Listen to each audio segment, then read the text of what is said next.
There is a stillness that happens in the heart of chaos, a moment suspended in noise. Picture yourself there, in your car, caught in the unmoving river of rush hour traffic. The symphony of the city is a single, jarring note of impatience, a chorus of horns, and the low thrum of engines idling, going nowhere.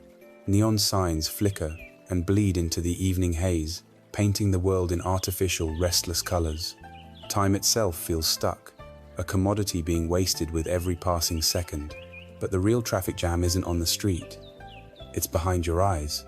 Your mind is a gridlock of thoughts, a snarl of anxieties about a deadline at work, a difficult conversation you need to have, the ever-growing list of bills on the kitchen counter, the feeling that you are falling behind in a race you don't remember joining.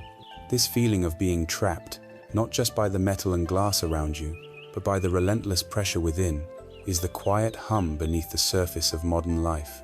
We are living in an age of unprecedented abundance, with more information, more connectivity, and more material comfort than any generation before us. Yet, we are arguably less peaceful. We chase external goals with a ferocious energy, believing that the next promotion, the next purchase, the next milestone will finally deliver the lasting satisfaction we crave. But so often, we arrive at these destinations only to find them empty, the feeling of fulfillment as fleeting as a morning mist. A silent pandemic of the soul has spread across our world. Its symptoms are a chronic, low-grade anxiety, a sense of being perpetually overwhelmed, and a profound feeling of disconnection from ourselves, from each other, and from the world around us. We have more ways to communicate, yet we feel more lonely. We have more, but we feel less. This feeling of profound unease is not a personal failure. It is not a flaw in your character or a sign that you are broken. It is a fundamental part of the human condition, a truth recognized and deeply explored by wise minds for thousands of years. There exists an ancient path, a set of tools for the mind, that does not ask for blind faith or conversion to a new belief system. Instead, it offers an invitation to turn your gaze inward, to become an explorer of your own inner landscape. It presents itself not as a religion to be followed, but as a science of the mind, an art of living, a practical and compassionate method for untangling the knots of our own suffering. This is the wisdom of the Buddhist tradition, a timeless guide to finding the peace that is not dependent on a perfect life or a silent world, but a peace that can be cultivated right here, in the midst of the chaos, within the quiet sanctuary of your own awareness. To begin a journey of inner transformation, we must first be willing to look honestly at where we are. The first truth taught by the Buddha is often translated from the ancient Pali language as life is suffering. This statement, on its surface, can sound pessimistic, even bleak. It seems to confirm our worst fears, that life is a hopeless struggle, destined to end in pain and disappointment. But this is a profound misunderstanding of one of the most liberating concepts ever offered to humanity. The word in question is dukkha, and it carries a meaning far more subtle and nuanced than our English word, suffering. Imagine a beautifully crafted wooden wheel, a chariot wheel from an ancient story. Now imagine that its axle hole was drilled just slightly off-center. As the wheel turns, it still functions, it still moves forward, but there is a persistent, subtle, jarring wobble, an inherent instability, an underlying sense of being not quite right. This is dukkha. It is not a declaration of doom, but a diagnosis. It is the courageous and compassionate first step of any true healing, to acknowledge the nature of our condition, without judgment and without fear. It is the simple, honest admission that the human experience, in its very fabric, contains a fundamental unsatisfactoriness. To understand this, we can look at dukkha in three distinct layers, moving from the most obvious to the most subtle. The first layer is the dukkha of pain, or dukkha. This is the suffering that is plain and undeniable. It is the sharp pain of a migraine, the chronic ache of an aging body, the sting of a harsh word. It is the anguish of losing someone you love, the raw grief that hollows you out and leaves the world colorless. It is the anxiety of a financial crisis, the fear that grips you in the dead of night, the sting of betrayal, the bitterness of failure. This form of dukkha needs little explanation, for it is a universal language. No one is exempt. Wealth, status, and power provide no shield against sickness, old age, and death. We spend a great deal of our lives trying to avoid this kind of pain, building walls of comfort and distraction. Yet it always finds a way in, for it is an inseparable part of being a sentient creature in a physical world. The second layer is more subtle and perhaps more pervasive. It is the dukkha of change, or viparinama dukkha. This is the suffering that arises from the impermanence of all pleasant things. Think of a moment of pure happiness. Perhaps it was watching a perfect sunset, the sky painted in impossible colors, or the intoxicating joy of falling in love, the pride of a long-sought achievement, the simple pleasure of a warm cup of tea on a cold day. These moments are beautiful, and they are real, but they are also fleeting. The sun sinks below the horizon, the initial thrill of romance settles into something more complicated, the sense of achievement fades, and the tea grows cold. The suffering here is not in the moments themselves, but in our desperate attempt to cling to them, to make them permanent. It is the anxiety that whispers beneath the surface of our joy, the fear of losing the happiness we have found. The very pleasure contains the seed of its own passing.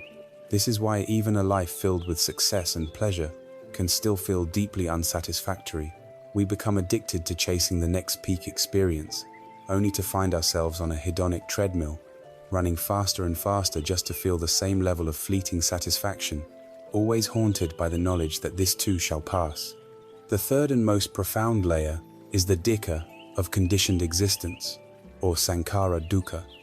This is the deep, background hum of dissatisfaction that is woven into the very fabric of our lives. It is that subtle sense of incompleteness, the feeling that something is missing, even when nothing is overtly wrong. It is the restlessness of the mind, its constant need for stimulation, for distraction. It is the existential unease that comes from being a self in a world of constant flux. We are a complex interplay of physical processes, fleeting sensations, shifting perceptions, conditioned impulses, and a stream of consciousness we do not fully control. We are not a solid, independent entity, but a dynamic, ever-changing process. The friction between our deep-seated desire for a permanent, stable, secure self and the fluid, unreliable reality of our existence creates this fundamental dukkha. It is the baseline wobble of the off-center wheel, the inherent stress of being a conditioned phenomenon in a conditioned world. It is why we can be sitting in a comfortable room with all our needs met and still feel a vague sense of unease that sends our hand reaching for a phone, a snack, or any distraction to escape the discomfort of just being. There is a story that illuminates this truth with heartbreaking clarity. It is the story of a young woman named Kisa Gotami. She lived a happy life, adored by her husband, and she found her greatest joy in her infant son. But one day, tragedy struck. The child fell ill and died. Consumed by a grief so powerful it bordered on madness, Kisa Gotami refused to accept his death. She clutched the small, cold body to her chest and went from house to house, begging everyone she met for a medicine that could restore her son's life. Some people turned away from her, others mocked her madness, but most looked upon her with pity.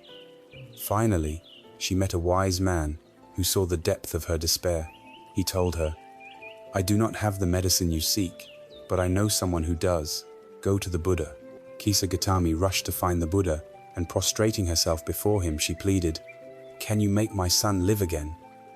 The Buddha looked at her with infinite compassion and said, "I can, but first, you must do one thing for me. Go into the city and bring me back a single mustard seed from a house where no one has ever died." Hope surged in her heart. A single mustard seed. It was such a simple task. She immediately began her quest, going from door to door. At the first house, a kind woman answered, "Yes, of course. I will give you a mustard seed," she said. But as she turned to get it, Kisa Gotami asked, "Has anyone in this house ever died?"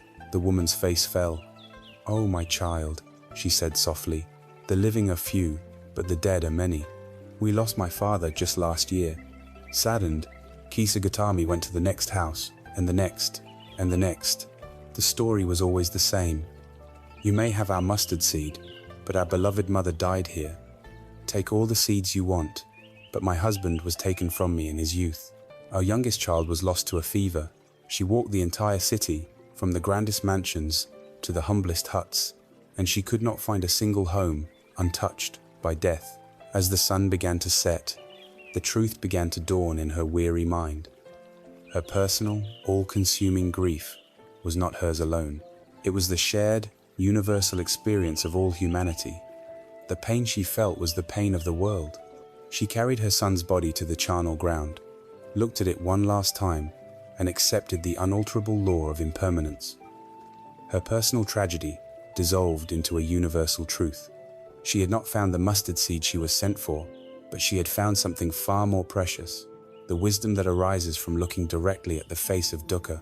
By looking at suffering, by admitting its presence in our lives without flinching, we are not succumbing to despair. We are doing the opposite. We are ending the exhausting, unwinnable war against reality. We stop running from our own experience. We stop pretending that the wheel is perfectly centered. Kisa Gautami's healing did not begin when she got what she wanted, but when she accepted what was true. This is the first noble truth.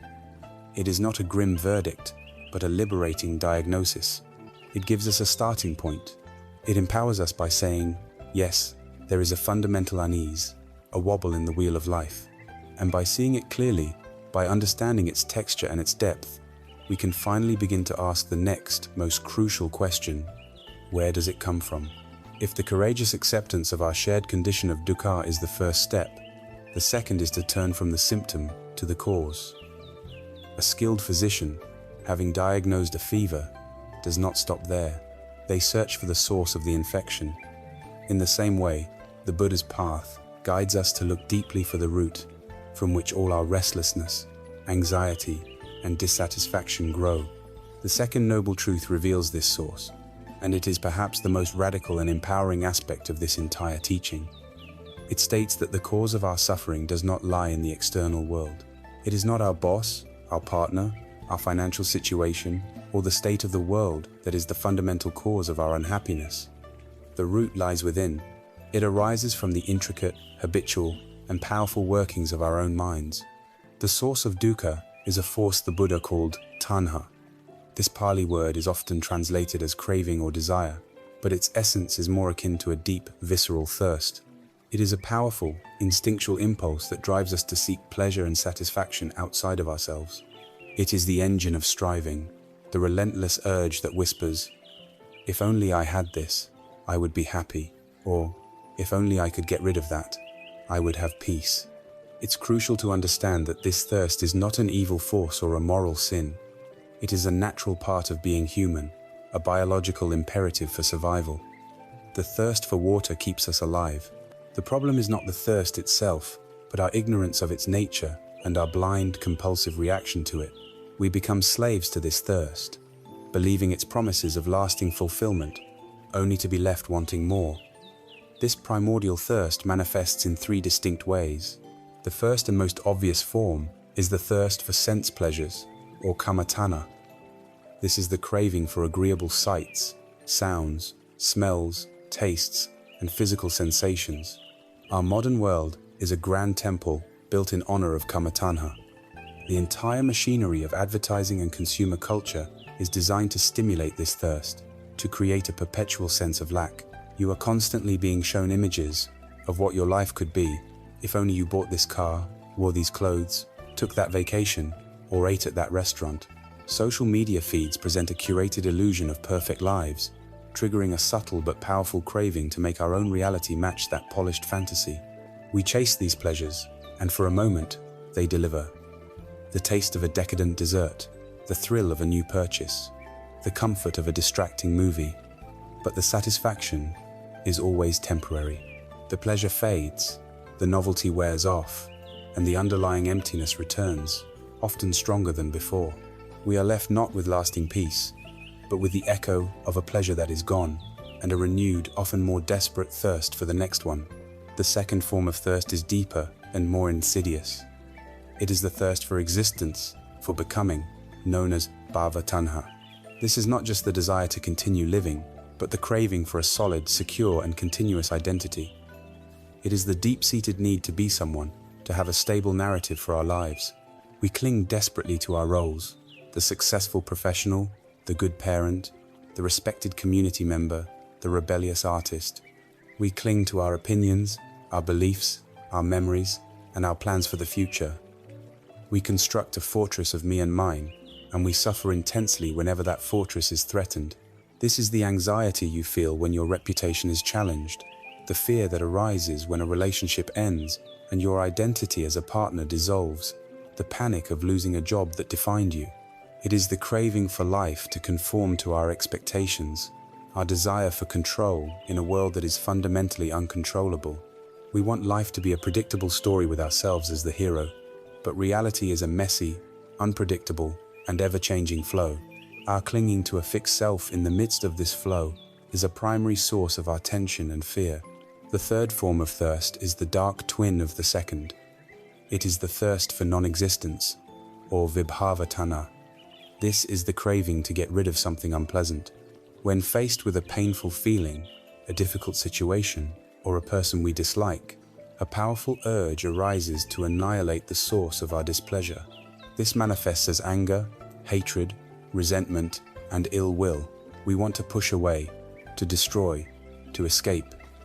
It's the energy that fuels arguments, that festers in grudges, that leads to violence. On a more personal level, it is the force behind all forms of escapism.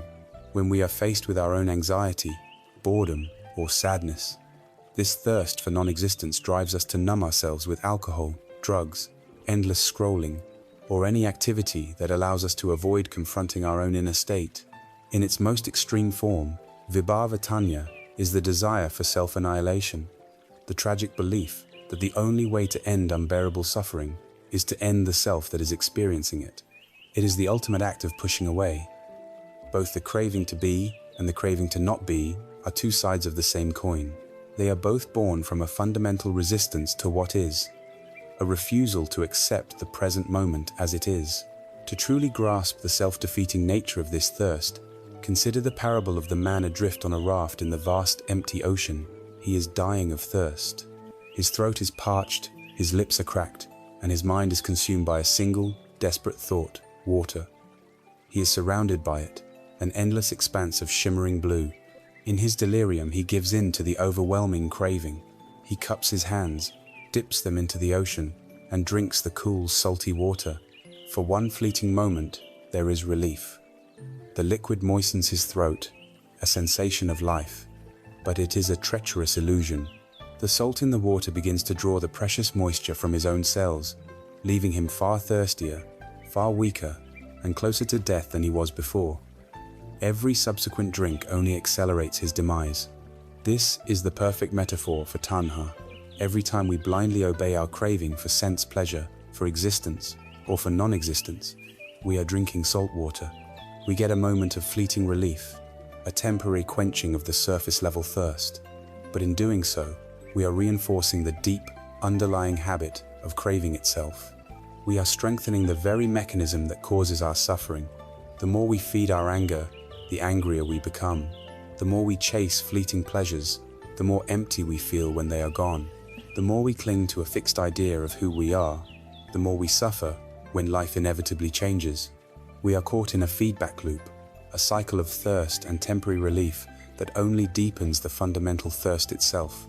We become addicted not necessarily to the objects of our desire, but to the very cycle of wanting and getting, of pushing and pulling. This is the diagnosis of the second noble truth. The storm of our suffering, the constant, wobbly motion of dukkha, is caused by this internal engine of thirst, of craving and aversion. It is not an external enemy that torments us. We are the ones drinking the salt water.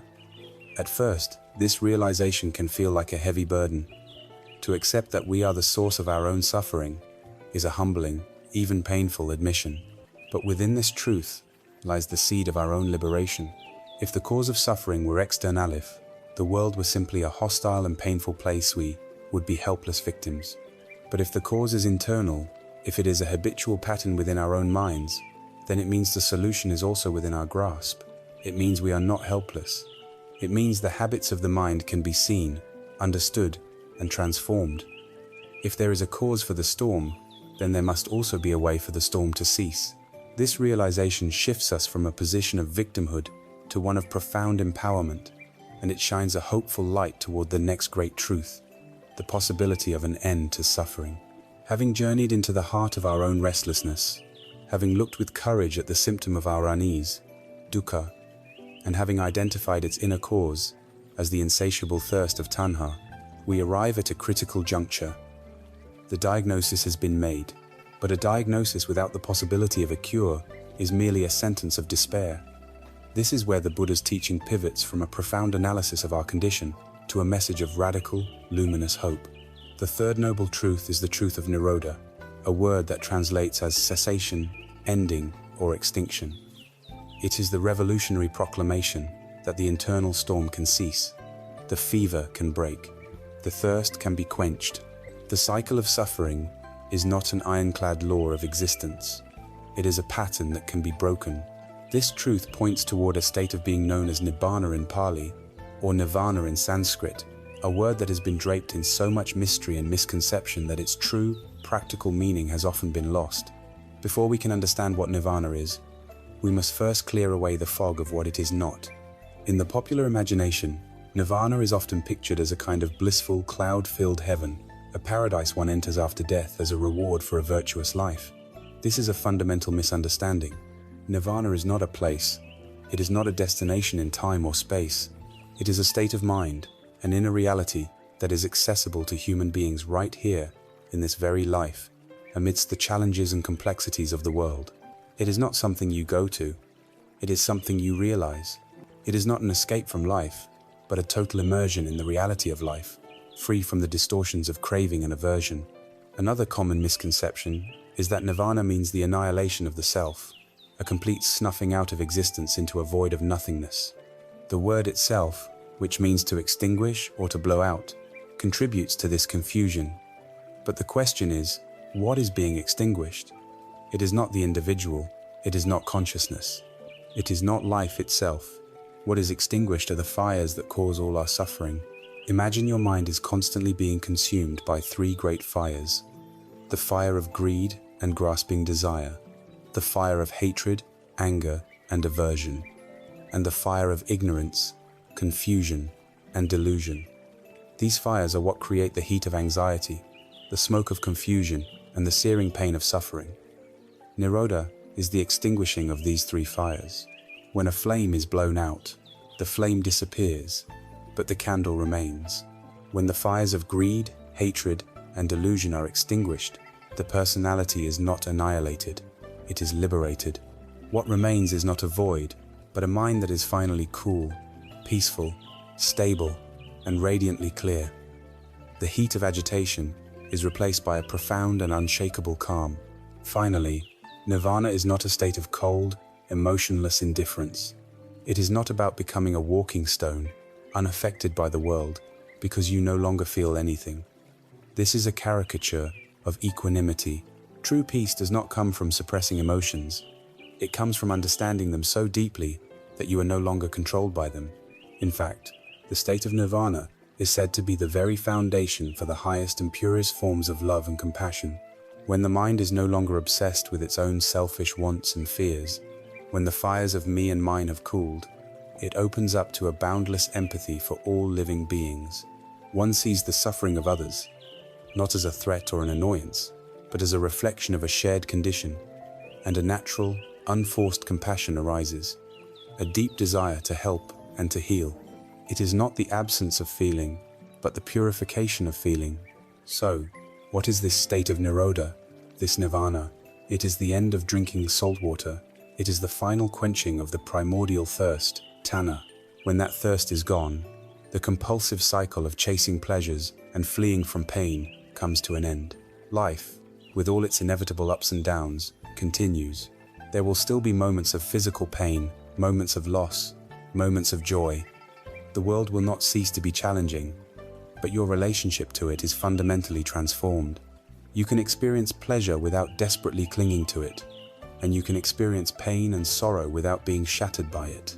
You are no longer a ship tossed helplessly on the waves of circumstance, but a deep ocean that remains profoundly still in its depths, even while its surface is stirred by the winds of life. Consider the metaphor of a traveler walking across a vast, scorching desert under a relentless sun. The heat is oppressive, the glare is blinding, and the air is thick with shimmering waves of heat. This desert is samsara, the endless cycle of birth, death, and suffering driven by our craving. The traveler is exhausted, thirsty, and burned by the heat of his own mental afflictions. Then, in the distance, he sees the dark opening of a cave. He stumbles towards it and steps inside. This act of entering is nirodha. Instantly, he is enveloped in a profound coolness and a deep, resonant silence. The oppressive heat is gone. The blinding glare is gone. He is sheltered, safe, and at peace. The desert has not disappeared. The sun is still beating down outside the cave, but he has found a refuge within. Nirvana is this inner refuge. It is the discovery of a dimension of consciousness that is inherently peaceful, spacious, and free, regardless of the external conditions. It is a peace that the world cannot give, and that the world cannot take away. This peace is not something that needs to be built, manufactured, or acquired from an external source. It is, in fact, our most fundamental nature. The potential for nirvana exists within every single being. Imagine a lake whose waters are naturally crystal clear and perfectly still. Over time, winds of desire and aversion whip up the mud from the bottom, making the water turbulent and opaque. The clarity is not gone, it is merely obscured. The practice of this path is not about adding anything to the water, but about creating the conditions for the mud to naturally settle. Once the agitation ceases, the water's inherent clarity and stillness are revealed. In the same way, our mind's true nature is peaceful and luminous. Nirodha is the cessation of the agitation that clouds it. It is a return to our own deepest home. This third noble truth is the great message of optimism at the heart of the Buddha's teaching. It asserts that freedom is possible. It tells us that there is an end to the struggle, a shore on the other side of the turbulent ocean of suffering. It is a promise that the deepest peace we can imagine is not a fanciful dream, but an attainable reality.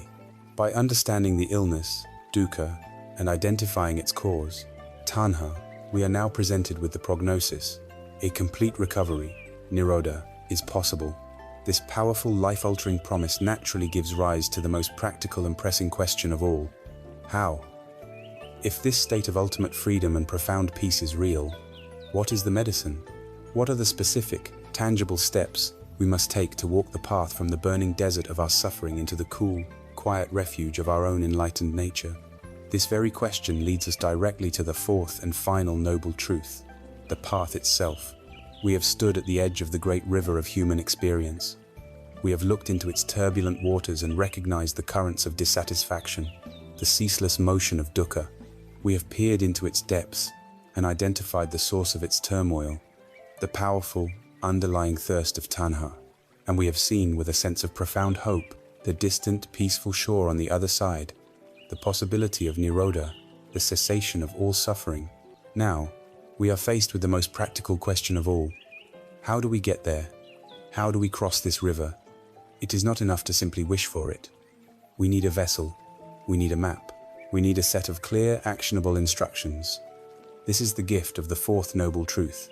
It is the truth of the path, or magga, and it lays out the complete, practical, and life-altering blueprint for the journey from suffering to freedom. This is the Noble Eightfold Path. Before we explore its components, it is essential to understand the spirit in which this path is offered. It is not a set of rigid commandments handed down from on high. It is not a list of sins and punishments. It is a middle way, a balanced and sane approach to life that the Buddha discovered after exploring two extremes.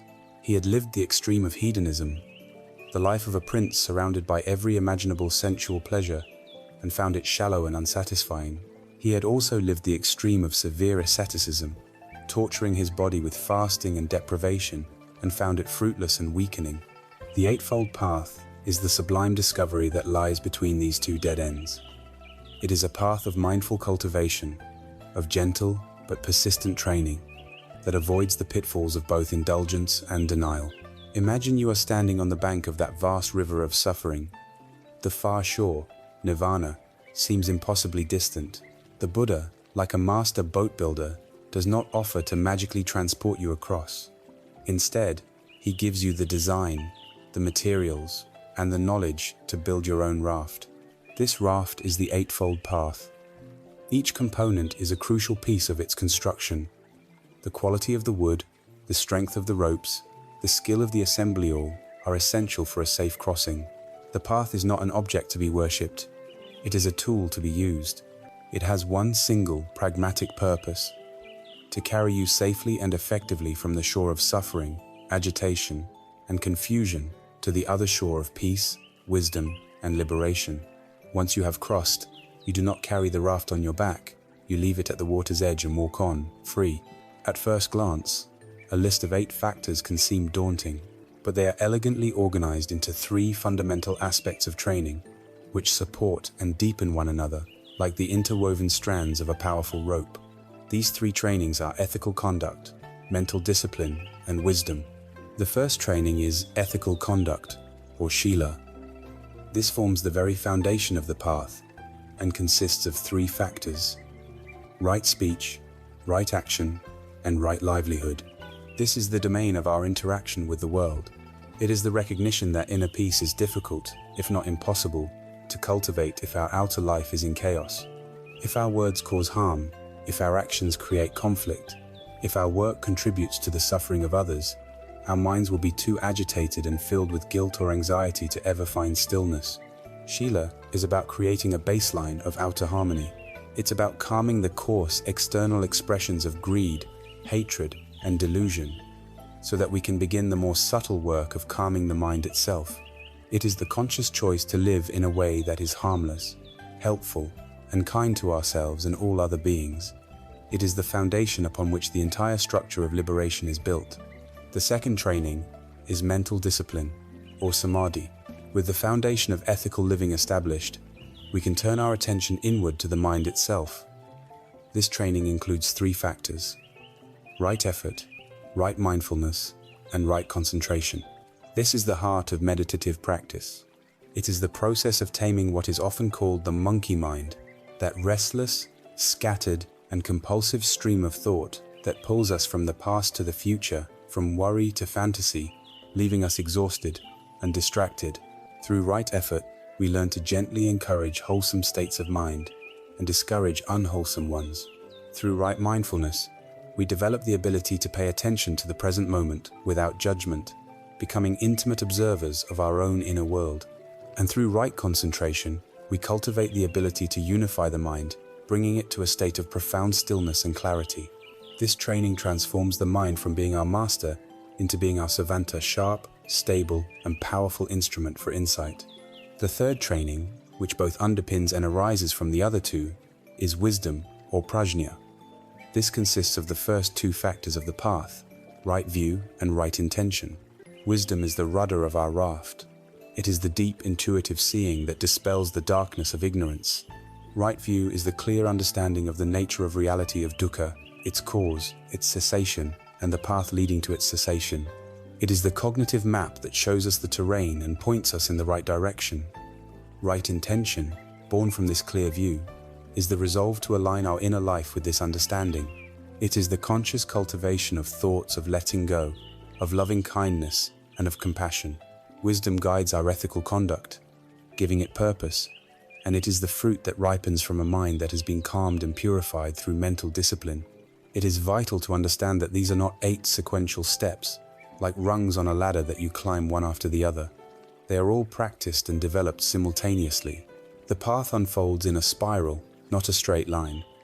As our ethical conduct becomes more refined, it becomes easier to practice mindfulness. As our mindfulness deepens, our concentration improves. As our concentration strengthens, our wisdom and insight become sharper.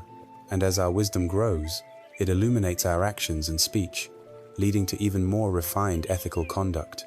Each factor supports and elevates all the others in a beautiful, upward spiraling cycle of cultivation. Furthermore, the word right in each of these factors, translated from the Pali word sama, does not imply a rigid, judgmental sense of correct versus incorrect. It is not about being morally superior. A better translation for sama would be skillful, wholesome, complete, or wise. A right action is a skillful action that is conducive to the reduction of suffering for oneself and others. A wrong action is an unskillful one that perpetuates agitation, confusion, and pain. The path is not about adhering to an external set of rules to gain approval. It is about developing the personal intelligence and sensitivity to discern for ourselves what is skillful and what is not, based on the direct observation of cause and effect in our own lives. The Noble Eightfold Path, then, is a complete and holistic design for living. It is a comprehensive curriculum for the human heart and mind. It addresses every aspect of our lives' view of the world, our inner motivations, our speech, our actions, our work, and the inner training of our own consciousness. It is a path to be walked, an experiment to be undertaken, a way of being to be cultivated day by day, moment by moment. And like any great journey, it must begin with a single, crucial first step, ensuring we are looking at the map correctly, that we are pointed in the right direction. It begins, therefore, with the cultivation of right view. Every journey begins with a direction.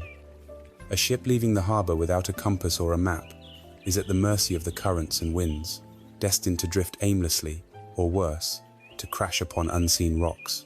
The Noble Eightfold Path, our raft to the other shore, is no different.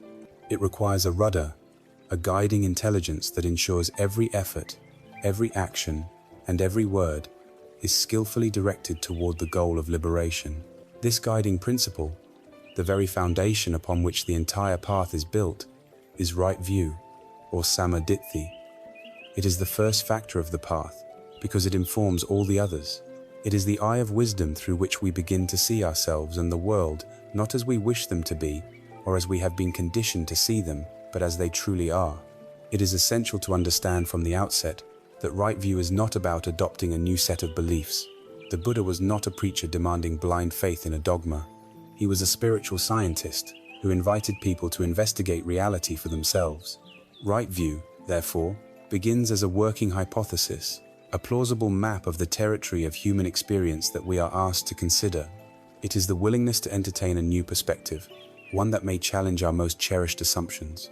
The ultimate goal, however, is not to simply believe in the map, but to walk the territory and verify its accuracy through our own direct experience. It is the gradual and profound shift from I believe to I see. There is an ancient and powerful story that perfectly illustrates the difference between our ordinary, fragmented perception and the holistic clarity of right view. A king once gathered a group of men who had been blind from birth. He brought an elephant before them and asked each one to describe it. The first man reached out and touched the elephant's thick, sturdy leg. "Your Majesty," he proclaimed, "an elephant is like a great pillar." The second man grasped the sharp, smooth tusk. "No," he argued, "an elephant is clearly like a plowshare." The third man took hold of the large, flapping ear and declared, "You are both wrong. An elephant is like a large, winnowing fan." Another felt the trunk and described it as a pipe, while the one who held the tail insisted it was like a rope. A furious argument broke out amongst them, each man absolutely convinced that his partial experience represented the whole truth. Our ordinary view of the world is like that of the blind men. We grasp one small piece of reality, a fleeting pleasure, a painful emotion, a fixed idea, and mistake it for the whole picture. Right view is the development of the king's perspective, the ability to step back and see the entire elephant, to understand how all the seemingly separate parts connect to form a single, living reality. At its most accessible level, right view is the clear understanding of the law of cause and effect in our lives, the principle of karma. This is not the popular misconception of a cosmic system of reward and punishment meted out by some external judge. It is a natural, impersonal law, much like the law of gravity. It centers on the power of intention. The Buddha stated that intention is karma. Every action, word, and thought that is born from a wholesome intention rooted in generosity, kindness, and wisdom plants, a seed that will ripen into a pleasant and peaceful experience. Conversely, every action, word, and thought born from an unwholesome intention rooted in greed, hatred, and confusion plants, a seed that will inevitably ripen into a painful and agitated experience. Understanding this is profoundly empowering. It means we are not helpless victims of fate. We are the architects of our own lives. By taking responsibility for our intentions, we begin to consciously shape our destiny, moving away from actions that cause harm and toward those that create happiness. and peace for ourselves and for others. This is the first, crucial insight. Our actions have consequences, and we have the power to choose them skillfully. Building on this foundation, right view expands into a deeper, more penetrative seeing of the fundamental nature of all conditioned things. This is often expressed as seeing the three marks of existence. The first mark is anicca, or impermanence. Everything is in a constant state of flux. Our bodies are changing with every breath. Our thoughts and feelings arise and pass away in an endless stream. Relationships evolve, seasons turn, mountains erode, and stars are born and die. Nothing is static, nothing is permanent.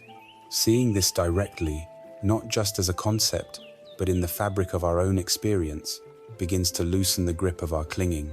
Why grasp so tightly to that which is, by its very nature, slipping through our fingers? The second mark is dukkha, the unsatisfactoriness we have already explored. When we see the inherent impermanence of all things, and yet continue to seek lasting security and happiness in them, a friction is created. This friction, this resistance to the way things are, is dukkha. It is the suffering that comes from leaning on things that are inherently unstable.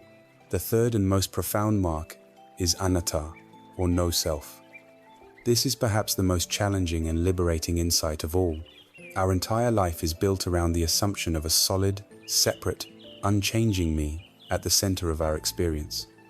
But when we look for this self, with the sharp lens of mindfulness, we cannot find it. What we find is a dynamic, interdependent process. We find a body, feelings, perceptions, mental formations, and consciousness, all constantly changing, all arising and ceasing. The self is not a noun, but a verb. It is a convenient label we apply to this flowing stream of psychophysical events. Realizing this does not mean we cease to exist. It means we cease to cling to a false idea of who we are. This insight is the ultimate antidote to egoism, selfishness, fear, and anxiety. If there is no fixed self to defend, who is there to be threatened? If there is no separate self, where does my suffering end and your suffering begin? This leads to the most encompassing expression of right view, the understanding of paticcasamuppada, or dependent origination. This is the truth that nothing exists in isolation.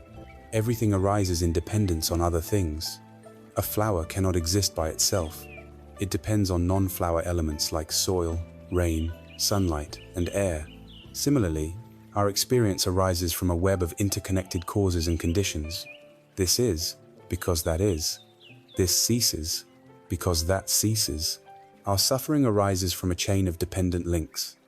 Ignorance gives rise to craving, which gives rise to clinging, which leads to suffering. Seeing this intricate web of life dissolves the last vestiges of the illusion of separateness. It is seeing the whole elephant, and also the ground it stands on, the air it breathes, the food it eats, and the entire ecosystem that supports its existence. Right view, therefore, is a progressive unfolding of insight. It begins with the simple, practical understanding that our choices matter. It deepens into the perception of the impermanent, unsatisfactory, and selfless nature of existence, and it culminates in the wisdom that sees the profound interconnectedness of all life. It is the master key that unlocks the door to freedom. It is the light that dispels the darkness of our confusion. But a map, no matter how clear, is useless if it remains rolled up on a shelf. A light is useless if we do not turn our face towards it. Having been shown the true nature of things, the path then requires us to consciously align our hearts and our will with this new vision.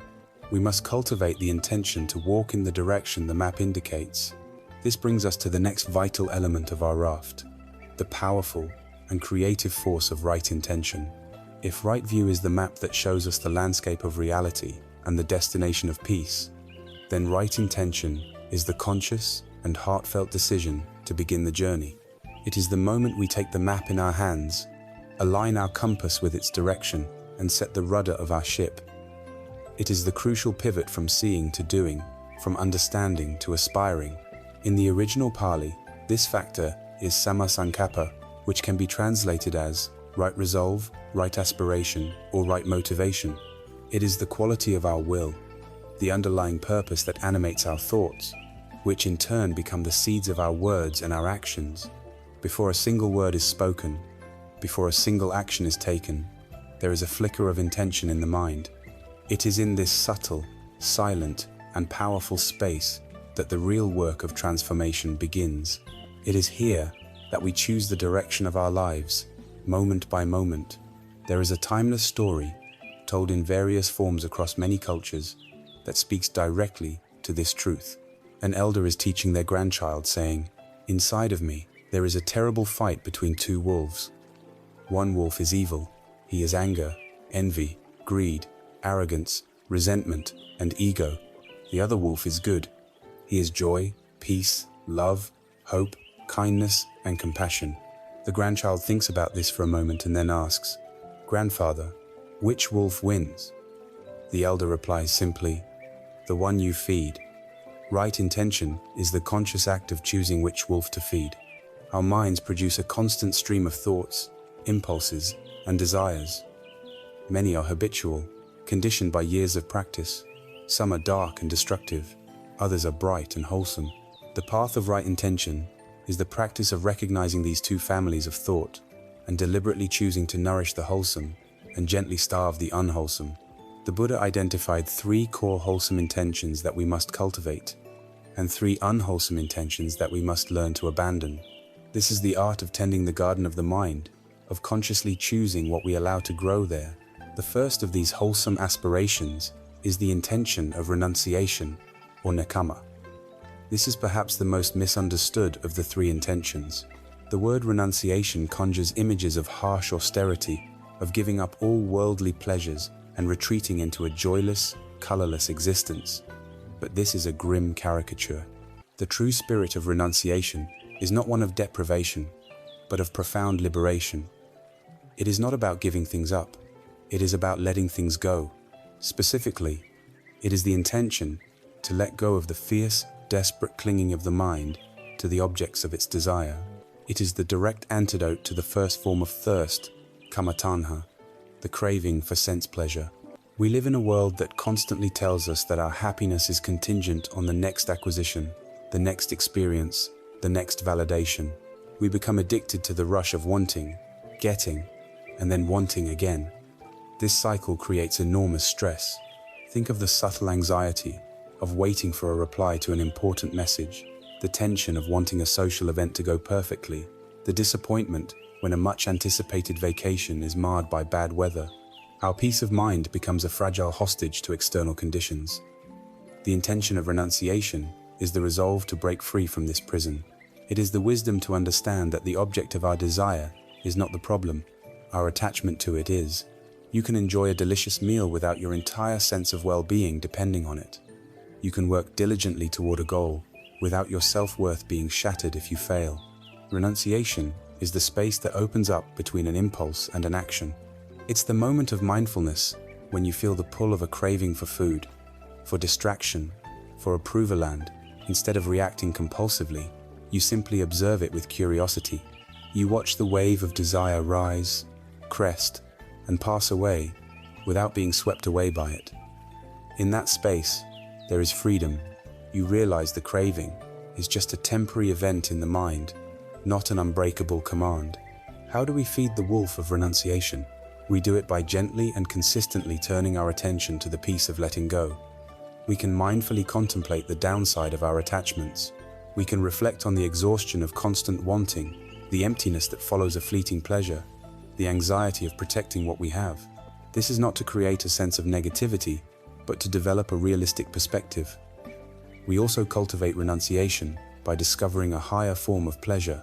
The joy that arises from a quiet and concentrated mind, the deep satisfaction of a generous act, the simple peace of being present in nature are forms of happiness that do not depend on external things. They are reliable and deeply nourishing. As we taste these higher joys, the frantic chase for lesser pleasures naturally begins to seem less appealing. We are not forcing ourselves to give anything up. We are simply outgrowing our old dependencies. We are choosing to feed the good wolf of contentment, and the wolf of grasping slowly, gently, begins to starve. This intention is the first step toward inner self-sufficiency and unshakable peace. The second wholesome intention is the intention of loving kindness, or avyapada. This is the direct antidote to the poison of ill will, anger, hatred, and aversion, vyapada.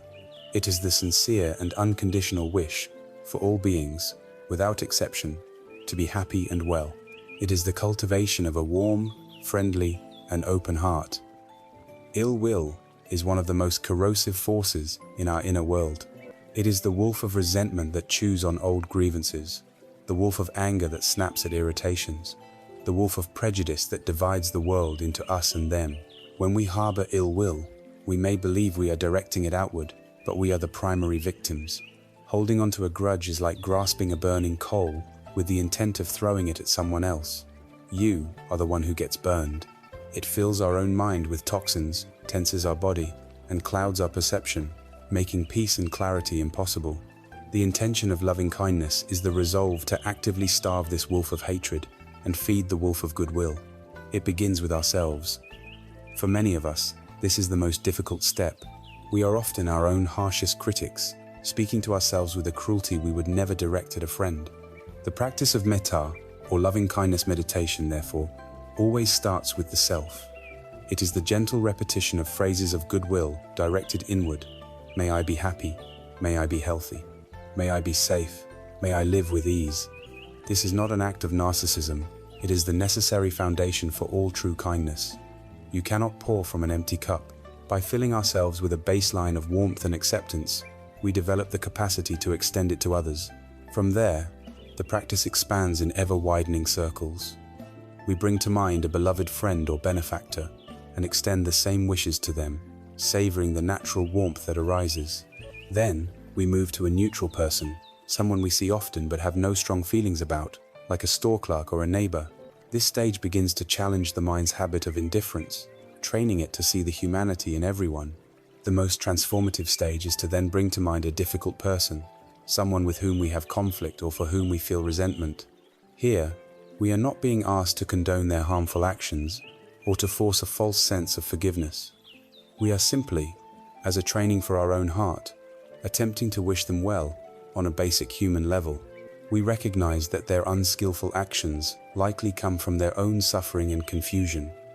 By wishing them peace, we are releasing ourselves from the prison of our own resentment. We are taking the burning coal out of our own hand.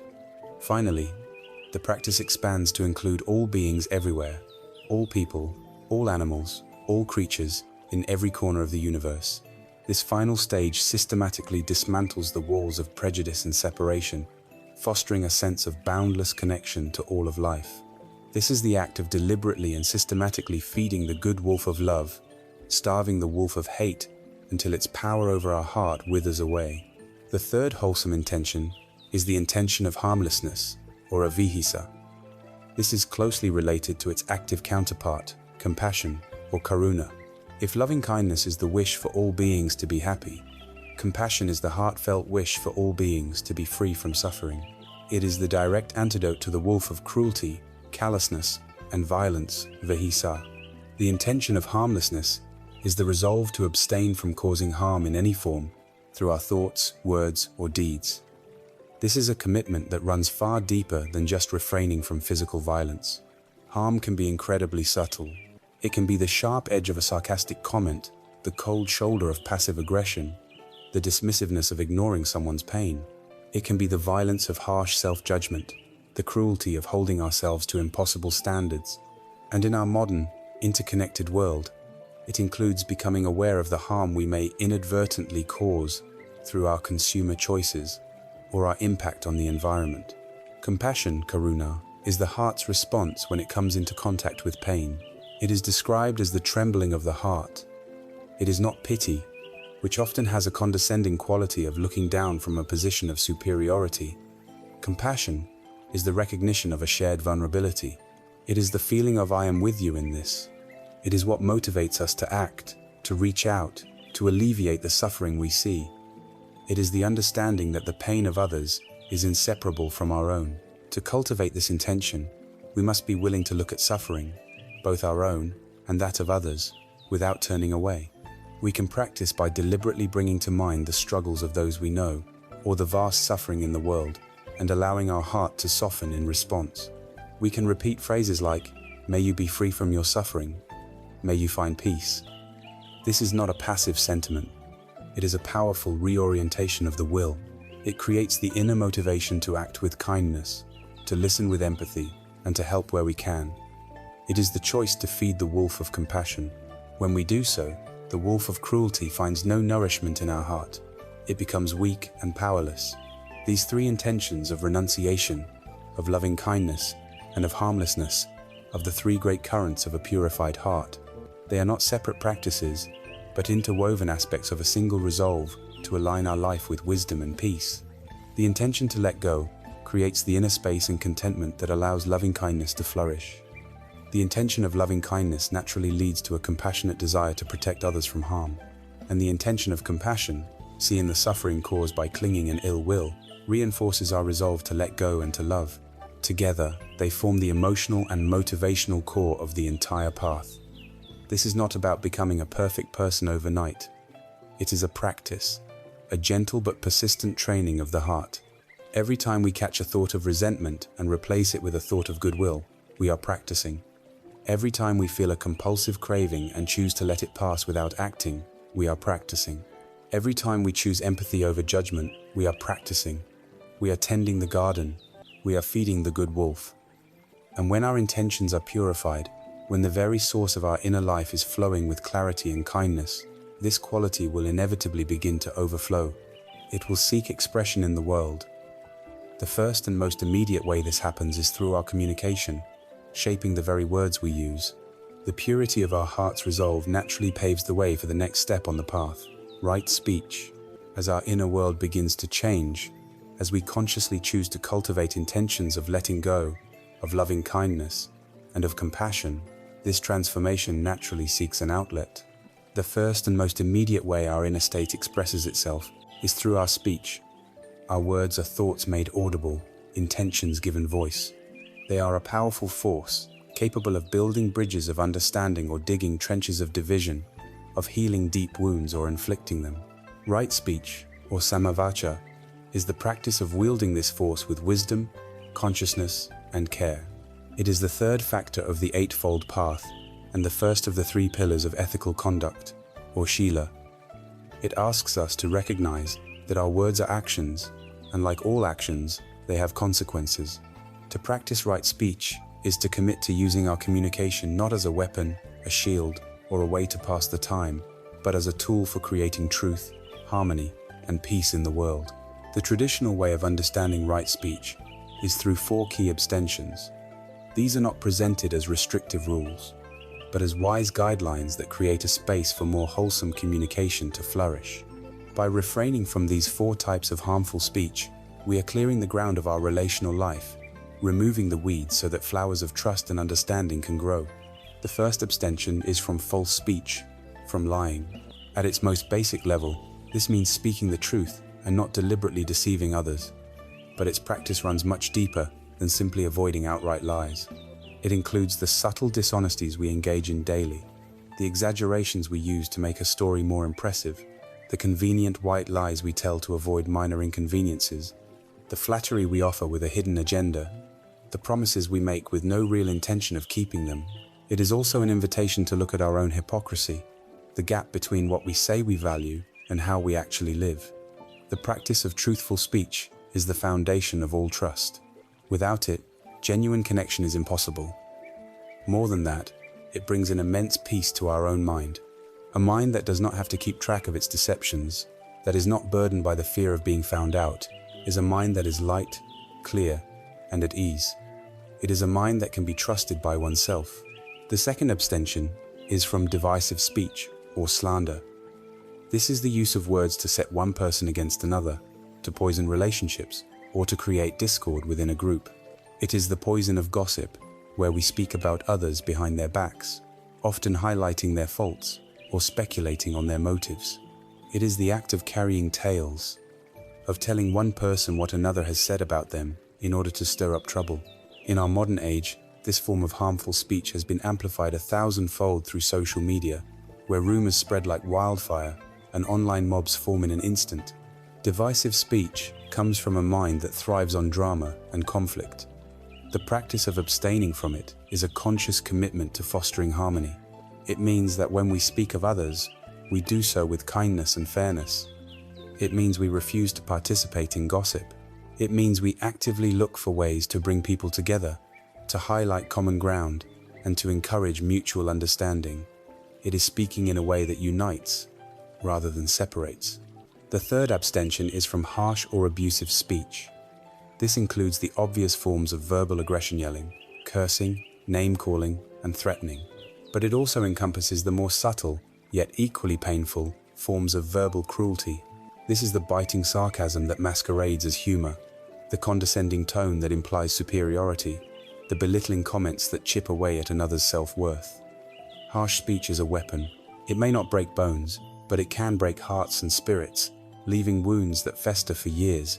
It always comes from a place of inner pain and anger. The practice of abstaining from harsh speech is the practice of gentleness. It is the conscious choice to speak to others with respect, even when we disagree. It is choosing words that are soothing, courteous, and pleasant to the ear. This gentleness must also be extended to our own inner dialogue, replacing the harsh inner critic with a voice of encouragement and self-compassion. The fourth and final abstention is from idle chatter. This is speech that is empty, pointless, and purposeless. It is the endless gossip about celebrities, the chronic complaining about the weather or politics without any intention of taking action, the filling of every available silence with noise simply because we are uncomfortable with stillness. Idle chatter dissipates our mental energy and dulls the mind. It keeps us skating on the surface of life, avoiding deeper connection and introspection. To abstain from idle chatter is not to become a stern and humorless person who never engages in light conversation. It is about valuing the power of our words and the power of silence. It is about choosing our moments to speak with intention and meaning. This leads naturally to the cultivation of what is known as noble silence. This is not an empty, awkward silence, but a rich and restorative presence. It is a space in which we can listen more deeply, both to others and to the wisdom of our own heart. It is a recognition that sometimes the most powerful and compassionate communication is no communication at all. This practice of listening is the unspoken half of right speech. True communication is not a monologue. It requires a deep and receptive presence. This is the practice of deep listening with the sole purpose of understanding another person's world. We set aside our own agenda, our own need to reply, to fix, or to judge. We simply offer the gift of our full, undivided attention. In doing so, we give the other person the space to truly hear themselves, which is often a profound act of healing. There is a powerful story that encapsulates the wisdom of right speech. A man, hearing of the Buddha's teachings, became enraged, believing them to be a threat to his own traditions. He stormed up to the Buddha and unleashed a torrent of insults and abuse. The Buddha listened patiently and silently until the man had exhausted himself. Then he asked a simple question. "My friend, if you buy a gift for someone and that person does not accept it, to whom does the gift belong?" The man, taken aback, replied, "Well, it would belong to me, because I bought it." The Buddha smiled gently and said, "Exactly. Today, you have offered me the gift of your anger and your insults. I have chosen not to accept it." The man stood in stunned silence, the truth of the Buddha's words washing over him. The unaccepted gift of his own anger had returned directly to him. This story is a masterclass in responding to the world's harshness, not with more harshness, but with an unshakable, wise, and silent strength. To help us in our daily lives, we can use a simple, memorable filter for our speech, known as the 3 gates. Before we speak, we can pause and ask our words to pass through these gates. The first gate asks, "Is it true?" The second gate asks, "Is it kind?" And the third gate asks, "Is it necessary?"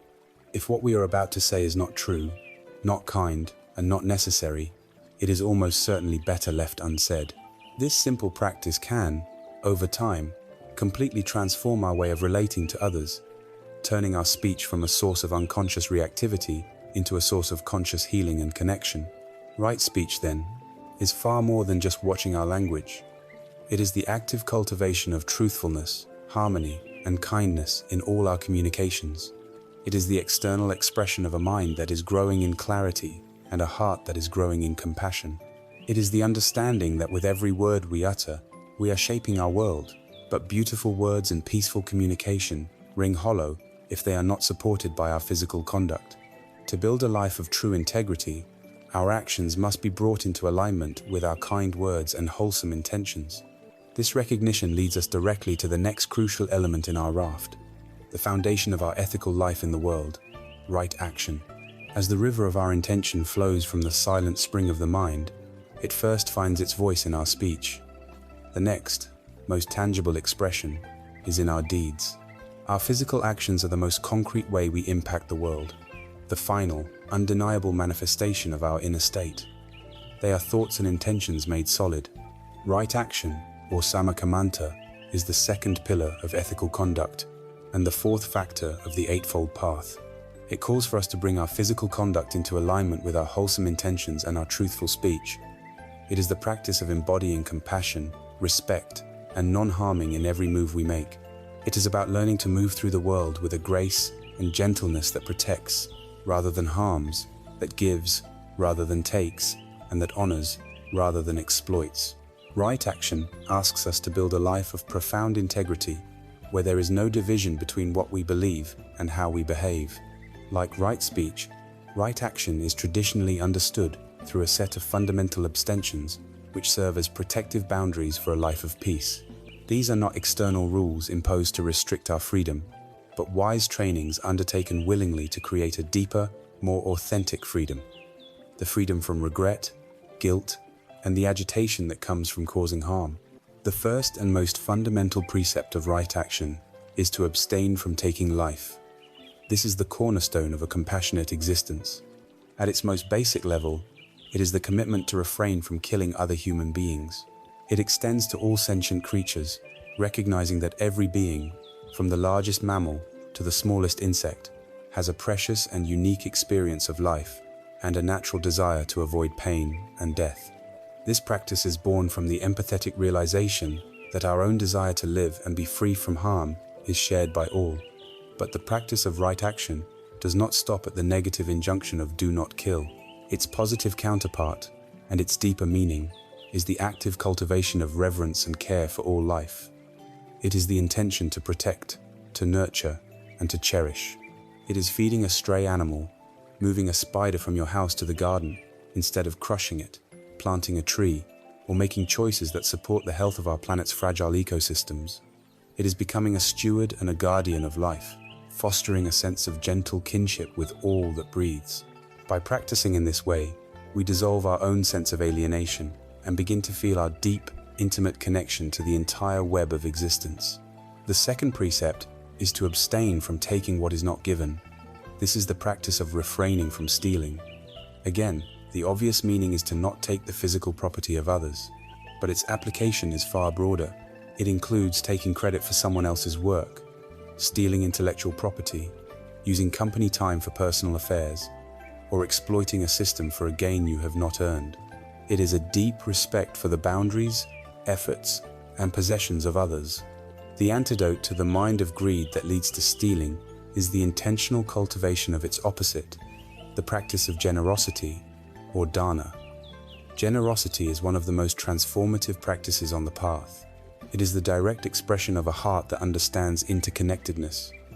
The practice of giving systematically breaks down the illusion of a separate needy self. It loosens the tight fist of me and mine and opens the hand to the flow of life. Generosity is not limited to giving money. We can be generous with our time, offering it to someone who needs to be heard. We can be generous with our skills, helping a neighbor with a repair. We can be generous with our praise, acknowledging the good in others. We can be generous with our forgiveness, letting go of a debt we feel is owed. Each act of giving, no matter how small, is a declaration of abundance. It affirms that we have enough to share and chips away at the fear-based scarcity mindset that causes so much of our anxiety and clinging. The third precept of right action is to abstain from sexual misconduct. In our modern culture, this is perhaps the most easily misunderstood of the precepts. It is not a puritanical condemnation of sexuality. It is a compassionate guideline for ensuring that our powerful sexual energy is expressed in ways that are rooted in respect, honesty, and care. rather than harm and exploitation. Sexual misconduct refers to any sexual act that causes harm to oneself or others. This includes adultery, which breaks the bonds of trust and causes immense pain. It includes any form of coercion or non-consensual activity. It includes deception and dishonesty in intimate relationships. The positive cultivation of this precept is the commitment to fostering relationships of all kinds, especially intimate ones, that are built on a foundation of mutual respect, deep honesty, and genuine care for the other person's well-being. It means treating others not as objects for our own gratification, but as complex beings deserving of kindness and dignity. It is the practice of channeling our sexual energy in a way that is connective, life-affirming, and free from causing suffering. There is a beautiful story from the Jataka tales, the stories of the Buddha's previous lives, that illustrates the spirit of right action. In one life, he was born as a small parrot. One day, a terrible fire broke out in his forest home, and all the animals began to flee in terror. The parrot, seeing the devastation, was filled with compassion. He flew to the nearest river, dipped his small body in the water, and flew back over the raging fire, shaking the few drops from his feathers onto the flames. He did this again and again, a tiny, determined creature against an inferno. The celestial beings in the heavens saw this and laughed, mocking him. "You foolish little bird," they called down. "Your effort is useless.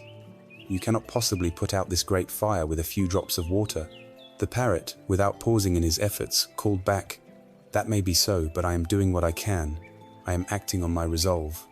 While you do nothing but talk, I am trying to help." The story says that the gods were so shamed by the parrot's immense courage and unwavering resolve that they used their own powers to send a great rain and extinguish the fire. The parrot's action, though physically small, was immense in its intention. This is right action. It is not always about the size of the result, but about the purity and steadfastness of our effort to be a force for good in the world, no matter the odds. Our actions are not separate from our inner state. They are a direct reflection of it, and also a force that shapes it. When we engage in unskillful actions like harming or taking what is not given, our mind becomes clouded with fear, guilt, and restlessness. A mind in such a state cannot find peace or clarity.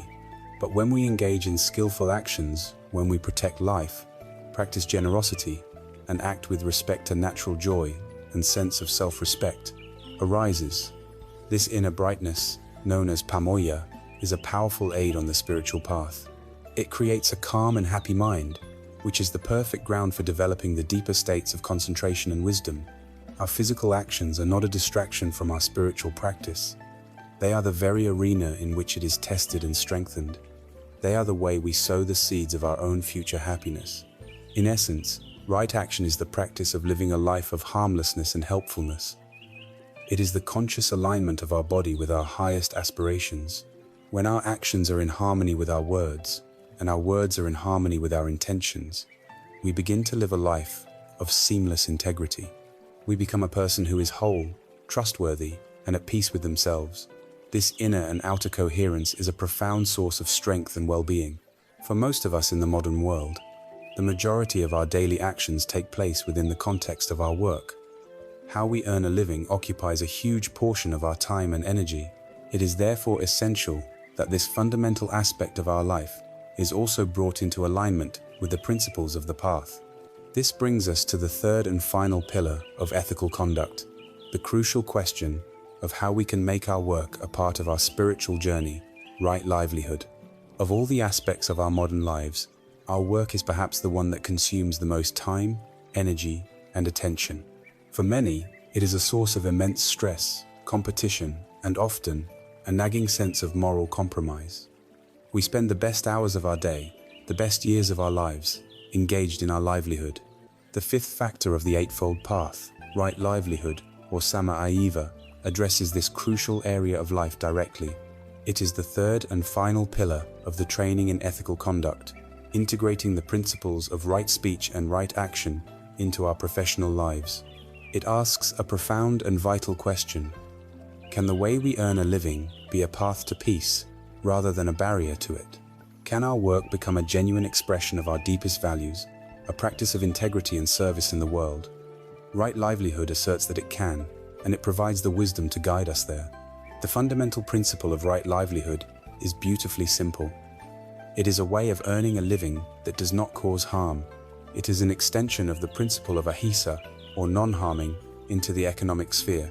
The Buddha understood that if our work requires us to harm others, it will inevitably poison our own minds with guilt, agitation, and conflict, making any real progress on the spiritual path impossible.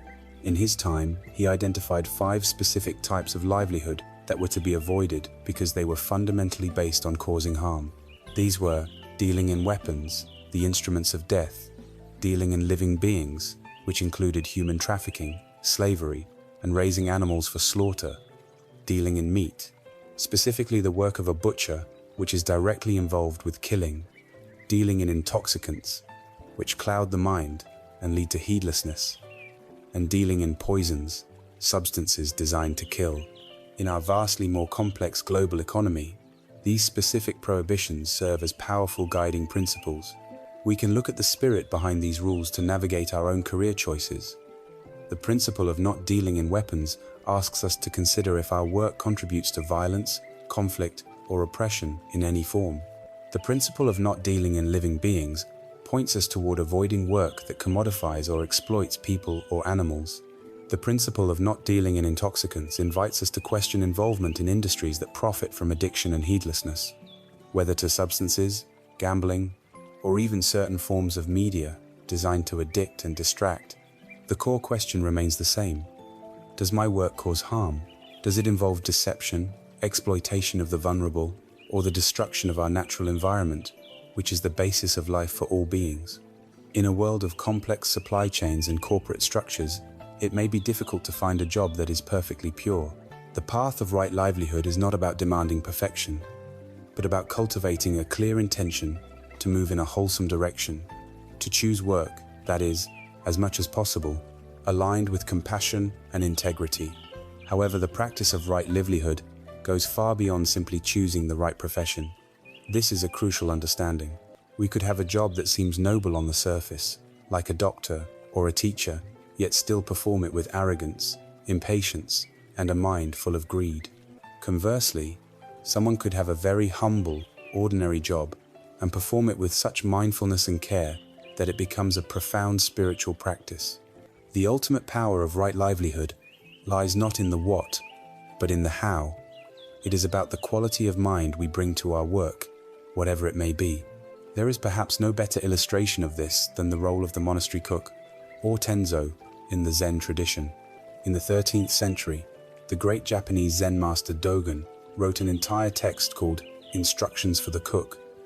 In most societies, cooking would be seen as a menial, low-status chore, but in Dogen's monastery, the position of tenzo was one of the most important, often held by experienced and deeply realized monks. Dogen taught that preparing food for the community was not a chore, but a supreme opportunity for spiritual practice. The tenzo was instructed to handle every ingredient, even the simplest vegetable, with the utmost respect, as if it were for the emperor himself. He was to wash the rice with the same care and attention as if it were his own eyes. He was to cultivate a parental mind, a heart of profound and selfless care for the monks he was nourishing. He was to waste nothing, finding a use for every part of the vegetable, every grain of rice. The work of the kitchen, the chopping, the stirring, the cleaning was to be done with total mindfulness, with the mind fully present in each action. The tenzo's kitchen was his meditation hall. His work was his enlightenment. This tenzo mind is something we can bring to any job, whether we are a CEO, a software engineer, a janitor, or a cashier. We can transform our own workplace into a monastery, a place of practice. How do we do this? We practice mindfulness by bringing our full attention to the task at hand, whether it's writing a report, listening to a customer, or sweeping a floor. This simple act of being present reduces stress, improves the quality of our work, and reveals the sacred in the mundane. We practice generosity by helping our colleagues, sharing our knowledge freely, and offering support without expecting anything in return. We practice compassion when we deal with a difficult client or an irritable boss, trying to understand the stress or suffering that might be motivating their behavior. We practice right speech by steering clear of office gossip, by speaking truthfully in meetings, and by offering encouragement instead of criticism. We practice right action by being honest in our dealings and working with diligence and integrity. We can also practice by looking for a deeper meaning in our daily tasks. We can ask ourselves, how does my work serve others? The software engineer is not just writing code. She is creating a tool that might help people connect or learn. The cashier is not just scanning items. He is providing a crucial service that allows people to feed their families, and he can do so with a warm and human presence. The janitor is not just cleaning floors. She is creating a safe, healthy, and pleasant environment for everyone who enters the building. By reframing our work in this way, connecting our small, daily efforts to a larger purpose of service, we infuse our livelihood with dignity and meaning. It ceases to be just a way to get a paycheck and becomes a way to contribute to the world. Right livelihood, then, completes the foundation of an ethical life. It ensures that the way we sustain our physical existence is not in conflict with the liberation of our heart and mind. When our speech is true and kind, our actions are harmless and generous, and our work is a source of integrity and service, we have built a life of remarkable coherence. There is no longer a jarring gap between our spiritual aspirations and our worldly life. They become one and the same. This seamless integrity creates a profound sense of inner peace and self-respect. It provides a stable and solid ground beneath our feet, a foundation of external harmony that makes the much more subtle and challenging work of inner transformation possible.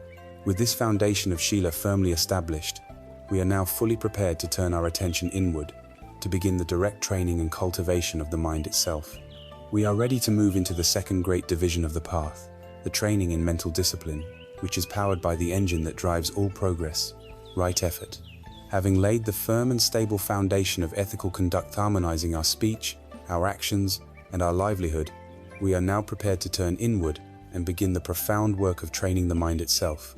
This second great division of the path is known as samadhi, or mental discipline. It is the art and science of transforming our scattered, reactive, and often chaotic inner world into a state of calm, clarity, and power.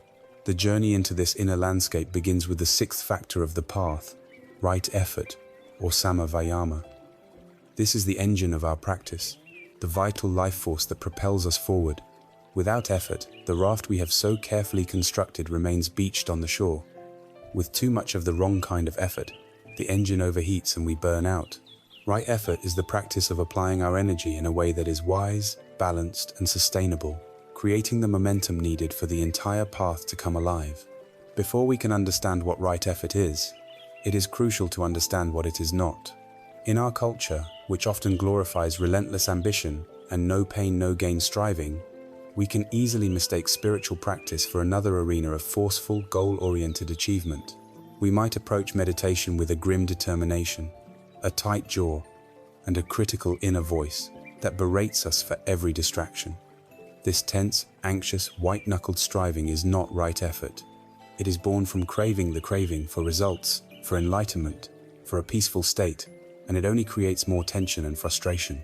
On the other extreme is a kind of spiritual lethargy, a passive waiting for insight to strike like lightning, without any personal application.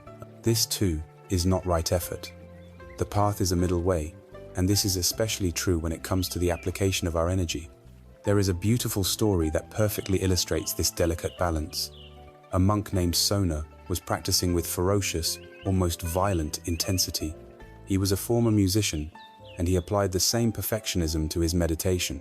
He practiced walking meditation so relentlessly that the soles of his feet cracked and bled.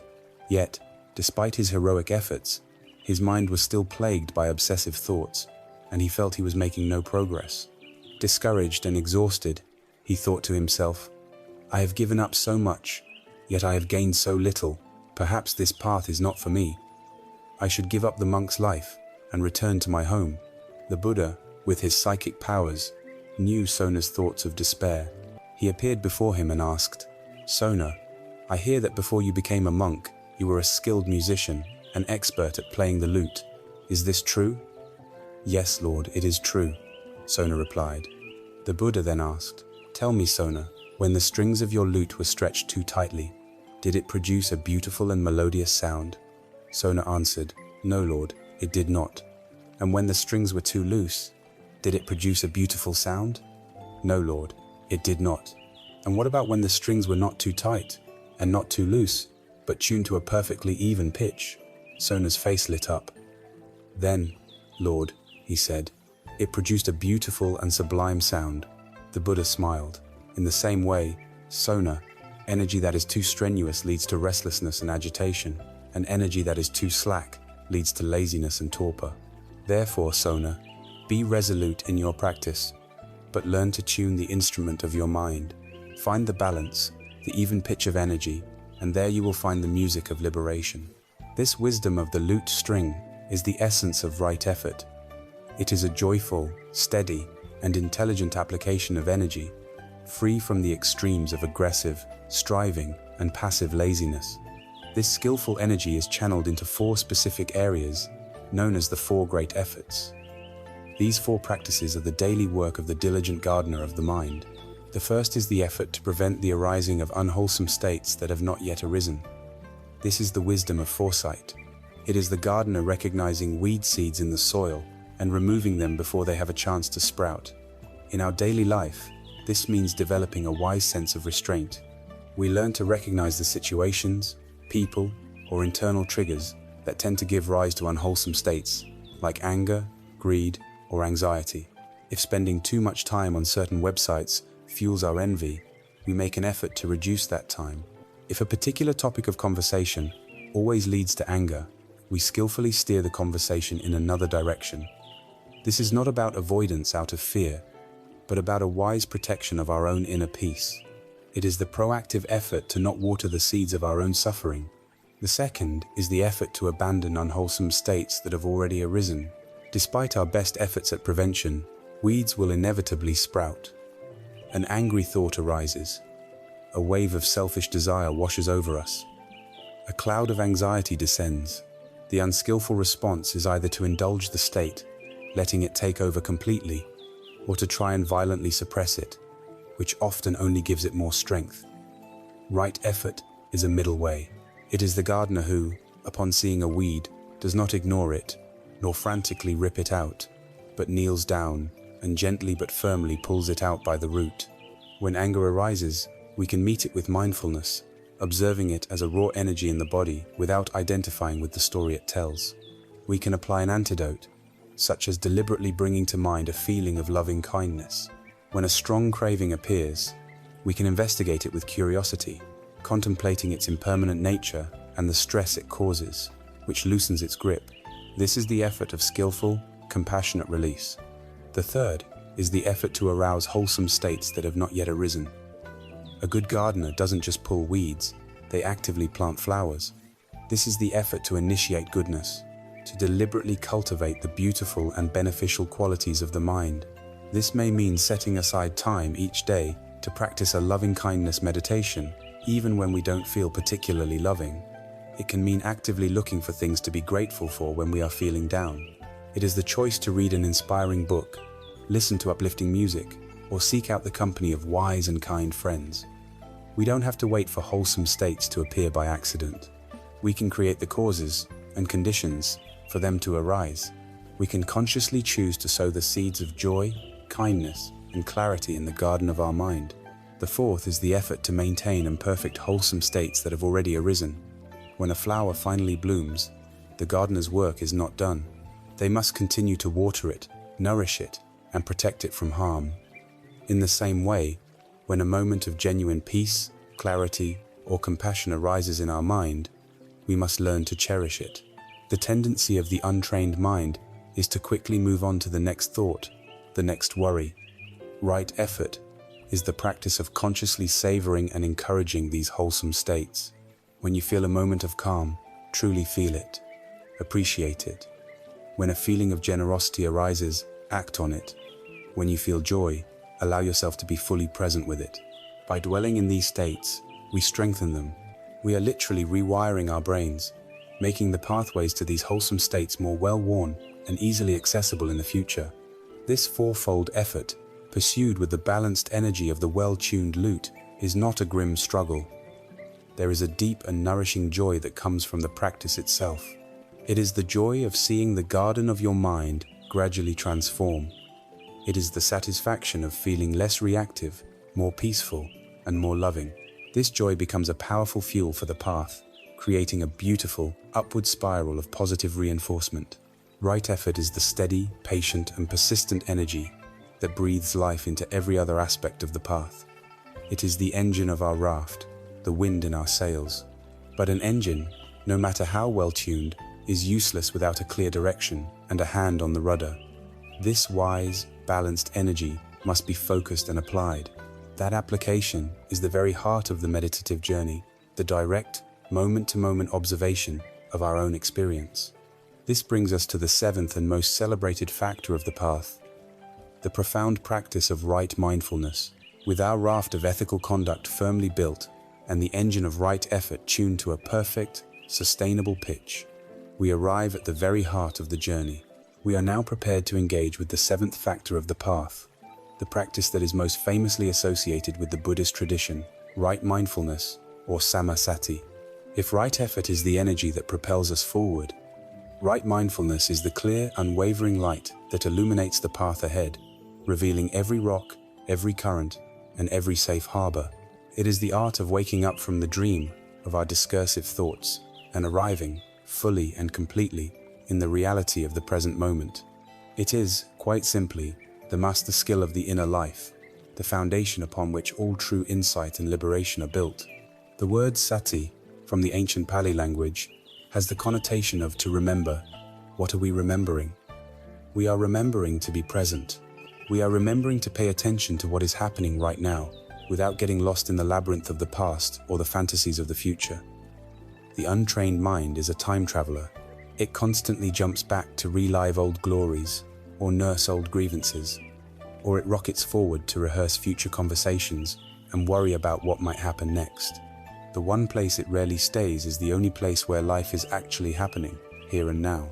Right mindfulness is the gentle but firm practice of training this time-traveling mind to come home to the present. It is crucial to understand what mindfulness is not. It is not an attempt to stop thinking or to empty the mind. The mind produces thoughts as a natural function, just as the heart beats. To try and force thoughts to stop is a futile and frustrating struggle that only creates more tension. Mindfulness is not about getting rid of thoughts. It is about changing our relationship to them. Instead of being carried away by every thought that appears, we learn to observe them as temporary events, like clouds passing through the vast sky of our awareness. Furthermore, mindfulness is not a blissful, zoned-out trance state. It is a state of heightened clarity, precision, and wakefulness. It is the practice of seeing things exactly as they are, without the filters of our likes, dislikes, judgments, and stories. Imagine your mind is a great city, and the senses are its gates. Thoughts, feelings, and sensations are the citizens and travelers constantly moving in and out. Mindfulness is the wise and imperturbable gatekeeper who sits at the main gate. The gatekeeper's job is not to fight with anyone or to block the gate. Their job is simply to notice everyone who passes. Ah, the gatekeeper notes, a traveler of anger is entering. Then, a citizen of joy is passing through, and later, a messenger of anxiety is leaving. The gatekeeper doesn't get caught up in their stories, doesn't follow them into the city, and doesn't try to stop them.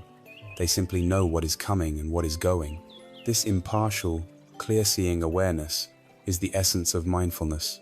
This practice is traditionally developed by systematically applying our attention to four distinct areas, known as the four foundations of mindfulness.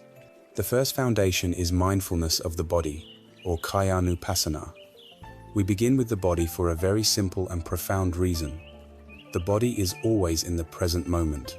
While our mind can wander anywhere in time and space, our physical sensations are always happening right now. The body is our anchor to the present, the firm ground we can always return to when we get lost in thought. The most common and powerful way to cultivate this is through mindfulness of breathing, or anapanasati. The practice itself is remarkably simple. We find a comfortable and dignified posture, close our eyes gently, and bring our attention to the physical sensations of the natural breath. We might notice the feeling of the air passing over the tip of the nostrils, or the gentle rise and fall of the abdomen. That is the entire instruction. We don't try to control the breath or change it in any way. We simply rest our awareness on its natural rhythm. Inevitably, the mind will wander, a thought will arise, and we will follow it. The moment we realize we have been distracted, and this moment of realizing is a moment of pure mindfulness, we gently, without any scolding or judgment, acknowledge the thought and kindly escort our attention back to the breath. This act of returning, over and over again, is the core of the training. It is like training a puppy. You don't beat the puppy for wandering off. You just gently lead it back, again and again, with patience and kindness. This mindfulness of the body is not confined to formal meditation.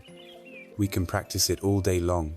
We can bring awareness to our postures, feeling the solidity of our feet on the ground as we stand, the contact of our body with the chair as we sit. We can practice walking meditation, paying close attention to the lifting, moving, and placing of each foot, transforming a simple walk into a profound experience of presence. We can bring mindfulness to our daily activities, feeling the warmth of the water and the texture of the soap as we wash our hands, truly tasting each bite of our food instead of eating on autopilot, feeling the movement of our muscles as we climb a flight of stairs. By repeatedly grounding ourselves in the reality of the body, we find a powerful antidote to the anxiety and abstraction of a mind lost in its own stories. The second foundation is mindfulness of feelings, or Vedananupasana. Here, the word feeling refers not to complex emotions, but to the raw, immediate feeling tone that accompanies every single moment of our experience. Every sight, sound, thought, and sensation that we experience is instantly tagged by the mind as either pleasant, unpleasant, or neutral. This is Vedana. This immediate labeling is the critical link in the chain of suffering. When a pleasant feeling arises, our automatic reaction is to cling to it and crave more. When an unpleasant feeling arises, our automatic reaction is to resist it and try to push it away. When a neutral feeling arises, our automatic reaction is to feel bored and seek distraction. Mindfulness of feelings is the revolutionary practice of observing this raw feeling tone before we launch into our habitual reaction. When a pleasant sensation of warmth comes from a cup of tea, we simply note, pleasant, without adding the layer of, I need more of this. When a sharp pain arises in the back during meditation, we simply note, unpleasant, without the mental story of, I hate this, I can't stand it. We learn to sit with our feelings with a radical acceptance, allowing them to be just as they are. This practice cuts the chain of reactivity at its weakest link. It allows us to experience the full spectrum of life's textures without becoming a slave to our automatic patterns of craving and aversion. The third foundation is mindfulness of mind, or Cittanupassana.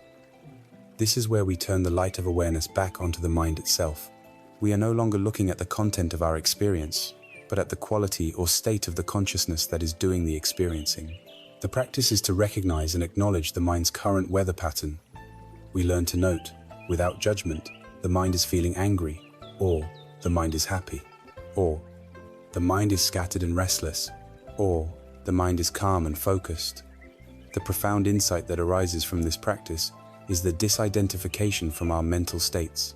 When you can calmly say, there is anger in the mind, you are implicitly recognizing that you are not the anger. You are the awareness that is seeing the anger. The anger becomes an object, a temporary storm passing through the vast open sky of your awareness. It is no longer your identity. This realization creates a space of incredible freedom between you and your moods. You are no longer tossed about by every wave of emotion because you have learned to rest in the stillness of the ocean depths, simply watching the waves on the surface. The fourth and most comprehensive foundation is mindfulness of mental objects, or Dhammanupassana. Here, we begin to observe the very contents of our mind through the clarifying lens of the teachings themselves. We are learning to see our experience as the Buddha saw it. For instance, we might practice being mindful of the 5 hindrances, the common obstacles to meditation.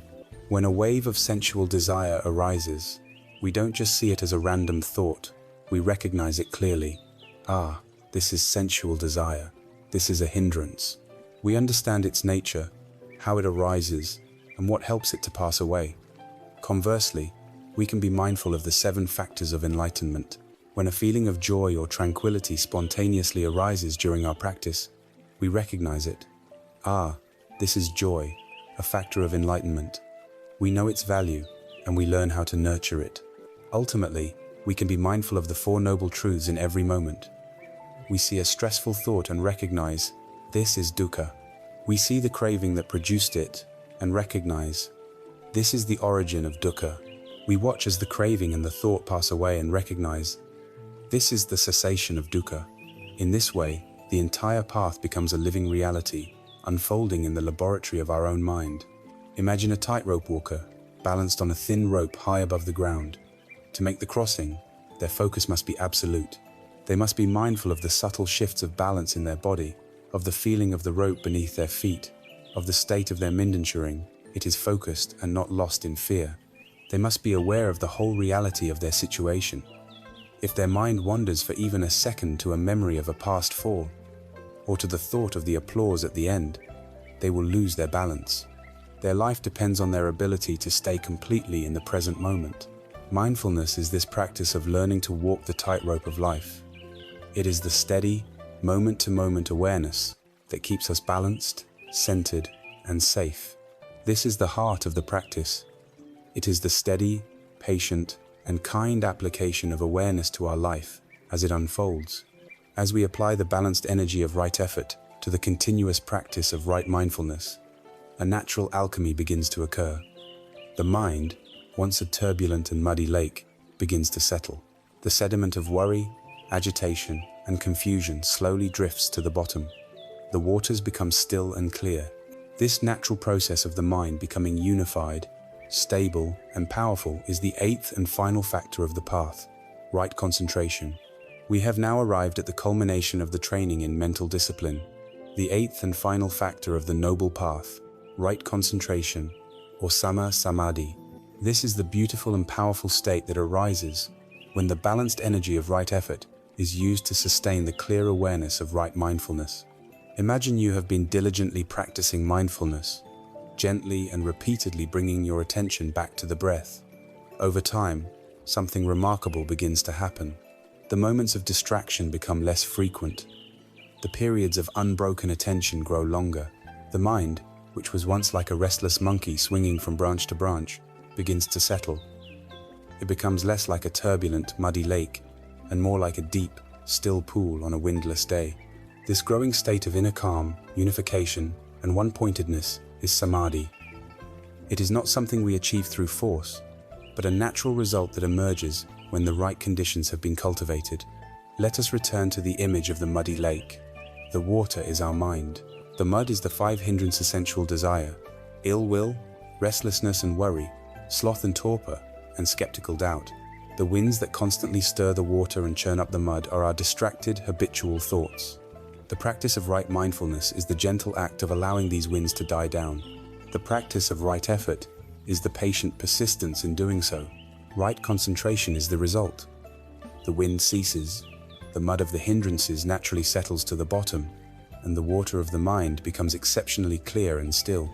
In this state of clarity, for the first time, we can see right through to the bottom of the lake, perceiving the precious gems of wisdom that have been there all along, obscured from our view.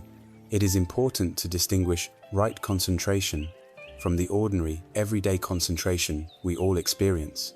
A surgeon performing a delicate operation, an artist lost in their painting, or even a child engrossed in a video game are all experiencing a form of concentration. But this ordinary concentration is often directed toward an object of worldly interest and may still be accompanied by underlying tension or craving. Right concentration is a specific type of mental unification that is developed deliberately on the spiritual path. It is a wholesome state, free from the grip of the hindrances, and it is cultivated with the express purpose of achieving inner freedom and insight.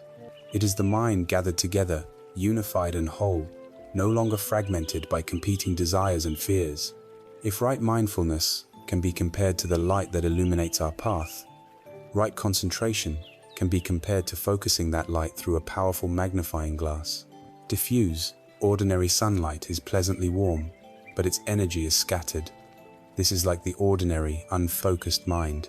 If you take a magnifying glass and focus that same sunlight onto a single point, the beam becomes incredibly powerful, hot enough to burn through paper and start a fire.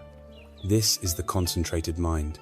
Samadhi gathers all the scattered rays of our mental energy The little bits of attention that are normally dispersed across 1,000 different thoughts, worries, and daydream sand focuses them into a single, laser-like beam of awareness. This focused mind has immense power. It is stable, strong, and capable of penetrating the surface of reality to see its true nature with unprecedented clarity. This leads to one of the most crucial points about the role of concentration in the Buddhist path. It is not the final goal. The aim of the path is not simply to enter blissful, peaceful states and remain there. The ultimate goal is liberation through wisdom, through seeing things as they truly are. The powerful, clear, and stable mind developed through samadhi is the perfect instrument for this investigation. A scientist needs a powerful and finely calibrated microscope to see into the hidden world of cells. A spiritual seeker needs a powerful and finely calibrated mind to see into the hidden nature of reality. Right concentration provides this instrument. The profound states of calm, achieved through samadhi, create the ideal conditions for the practice of vipassana, or insight meditation, which is the direct seeing of the three marks of existence: impermanence, unsatisfactoriness, and no self. As the practice of concentration deepens, it gives rise to states of profound joy, bliss, and equanimity known as the jhanas, or meditative absorptions. These states can sound esoteric or otherworldly, but they are natural potentials of the human mind when it is purified of its usual distractions. As the mind settles on its object of meditation, like the breath, the hindrances fall away, and a powerful energetic joy, known as piti, can arise. It can feel like waves of pleasure washing through the body. As the mind becomes even more stable, this energetic joy subsides into a calmer, more pervasive sense of happiness and contentment, known as sukha. The mind becomes utterly peaceful, unified, and suffused with a deep sense of well-being. This joy is not a distraction from the path. It is an essential part of it. The bliss born of concentration is a highly refined, wholesome, and nourishing food for the mind. The Buddha spoke of it as a superior form of happiness, one that is not dependent on the unreliable and fleeting pleasures of the external world. When the mind has access to this profound inner source of well-being, it naturally loses its taste for coarser, more stressful sense pleasures. It's like someone who has developed a taste for gourmet, healthy food naturally losing their craving for junk food. The mind, having found a deeper satisfaction within, is no longer so easily lured by the promises of consumerism or sensory indulgence. This provides the ultimate basis for renunciation, not a forced giving up, but a natural letting go of the lesser in favor of the greater. This jhanic bliss provides the strength, happiness, and stability needed for the difficult work of confronting the deepest truths of existence. Right concentration is therefore the pinnacle of mental training, the state in which the mind becomes both supremely peaceful and incredibly powerful. It is the natural culmination of the sustained, balanced application of effort and mindfulness. Our raft has now reached the deep, calm waters in the middle of the river. The chaotic currents near the shore of our old life are behind us. Here, in this place of profound stillness and stability, the water is clear and our vision is sharp. But we are not meant to simply drift here forever, enjoying the peace. We are now equipped with the most powerful tool imaginable: unified, clear, and joyful mind. The journey now calls for us to use this extraordinary instrument to look deeply into the very nature of the water we are floating on, to see the nature of reality itself with a penetrating insight that was previously impossible. With the mind stilled and sharpened by concentration, we are now ready to turn our gaze to the most fundamental truth of our conditioned world, the universal, undeniable, and constant flow of change. We are ready to contemplate the profound reality of impermanence. With the mind now gathered, unified, and sharpened through the practice of right concentration, we are poised at the threshold of profound insight. The clamor of the world has receded, the inner chatter has subsided, and for the first time, we possess an instrument of investigation, a mind that is both powerful and exquisitely sensitive. This is the beginning of vipassana, the clear seeing that penetrates the veil of our ordinary perceptions and reveals the true nature of reality. We now turn this finely honed lens of awareness away from the practice itself and onto the fabric of life. And the very first, most undeniable characteristic that we perceive is change. It is everywhere, in everything, at every moment. This is the great and universal truth of impermanence, or anicca. This is not a mere philosophical concept to be debated. It is the most fundamental law of all conditioned existence. From the vast, silent dance of galaxies to the frantic, unseen world of subatomic particles, everything is in a state of ceaseless flux. To contemplate anicca is to embark on a journey from the grandest cosmic scale down to the most intimate and subtle workings of our own heart and mind, and to discover this universal signature of change written upon it all. This understanding is not meant to be a source of despair or nihilism. It is, in fact, the master key that unlocks the door to true freedom, gratitude, and a vibrant engagement with the present moment. Let us begin by casting our gaze outward, to the world we perceive as solid and enduring. We look up at the night sky, a panorama of seeming permanence, and see stars that have been shining for millennia. Yet science, confirming the Buddha's ancient insight, tells us that this is a dynamic, ever-changing spectacle. Stars are being born in brilliant clouds of interstellar dust, living out their life cycles over billions of years and dying in spectacular explosions, seeding the universe with the very elements that make up our bodies. Galaxies are colliding, drifting, and evolving. The universe itself is expanding, a single, vast, unfolding event. Nothing is static. We bring our attention closer to home, to our own planet. We speak of the solid earth and terra firma, yet this too is an illusion of our limited human timescale. Great mountain ranges that appear to be timeless monuments are being relentlessly pushed upward by tectonic forces, while simultaneously being worn down by the patient, insistent forces of wind and water. The coastlines of continents are in constant negotiation with the sea. The very ground beneath our feet is a slow-motion river of rock and magma. We witness the more rapid cycles of change in the turning of the seasons, the tender green shoots of spring giving way to the lush fullness of summer, which mellows into the vibrant decay of autumn, before surrendering to the stark stillness of winter. The mighty oak tree, a symbol of strength and endurance, was once a fragile seed, and will one day become decaying wood, nourishing the soil for new life. Even our most enduring human creations are subject to this inexorable law. The majestic ruins of ancient empires stand as powerful testaments to the fact that all that is built will one day crumble. Iron rusts, wood rots, and our shining modern cities will one day be the ruins of a future age. There is a famous saying from the ancient Greek philosopher Heraclitus that perfectly captures this truth.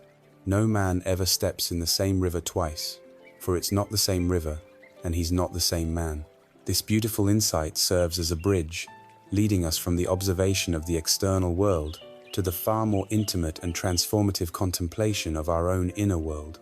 The river is the perfect metaphor for existence, always flowing, always changing, its water molecules never the same from one moment to the next. And, as Heraclitus wisely noted, the person stepping into it is also never the same. This is where the practice of contemplating anicca becomes truly personal and liberating. We turn the sharp, concentrated lens of our awareness inward to the territory of our own body and mind. We tend to experience our body as a solid, continuous entity, the familiar home of me. But mindfulness reveals a different reality. Our body is not a static object. It is a dynamic process, a bustling colony of trillions of cells that are constantly being born, living out their functions, and dying. Scientists estimate that nearly every cell in our body is replaced over a period of about 7 years. The person you were physically a decade ago no longer exists. You are, quite literally, a walking, breathing testament to impermanence. On a moment-to-moment level, our direct experience of the body is nothing but a ceaseless flow of sensation. An itch appears on the arm, persists for a moment, and vanishes.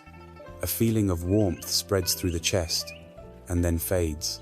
A pang of hunger arises in the stomach, and is replaced by a feeling of fullness after a meal.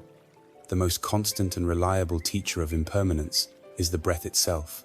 Each breath has a clear beginning, a middle, and an end.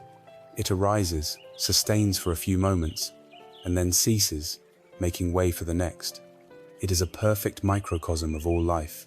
If the body is a flowing river, the mind is a cascading waterfall, its rate of change even more rapid and dramatic. We can begin by observing our feelings, the raw feeling tones of pleasant, unpleasant, and neutral. A moment of joy arises from a kind word, and we feel a pleasant warmth, but it does not last. It is soon replaced by a neutral feeling, or perhaps an unpleasant feeling of anxiety about work. We try so desperately to hold on to the pleasant feelings and push away the unpleasant ones, but this is like trying to command the waterfall to only flow upwards. It is a struggle against the fundamental nature of reality, and this struggle, this friction between our desire for permanence and the truth of impermanence, is the very definition of dukkha, of suffering. The stream of our thoughts is even more turbulent.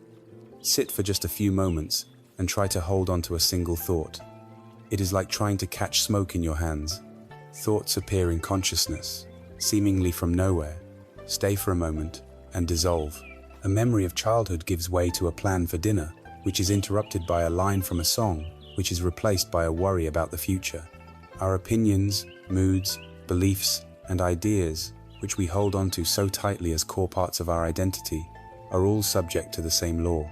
They are not solid structures, but transient weather patterns passing through the sky of the mind. At this point, the contemplation of impermanence can feel unsettling, even frightening. If everything is constantly changing and slipping away, what can we hold on to? What is the point? This is a natural reaction, but it comes from a misunderstanding of the liberating power of this truth. The fact that everything changes is not bad news. It is the best news in the universe. It means that suffering itself is impermanent. When you are in the midst of deep pain, grief, or despair, the wisdom of anicca is a profound solace. It is the quiet, certain knowledge that this too shall pass. No storm lasts forever.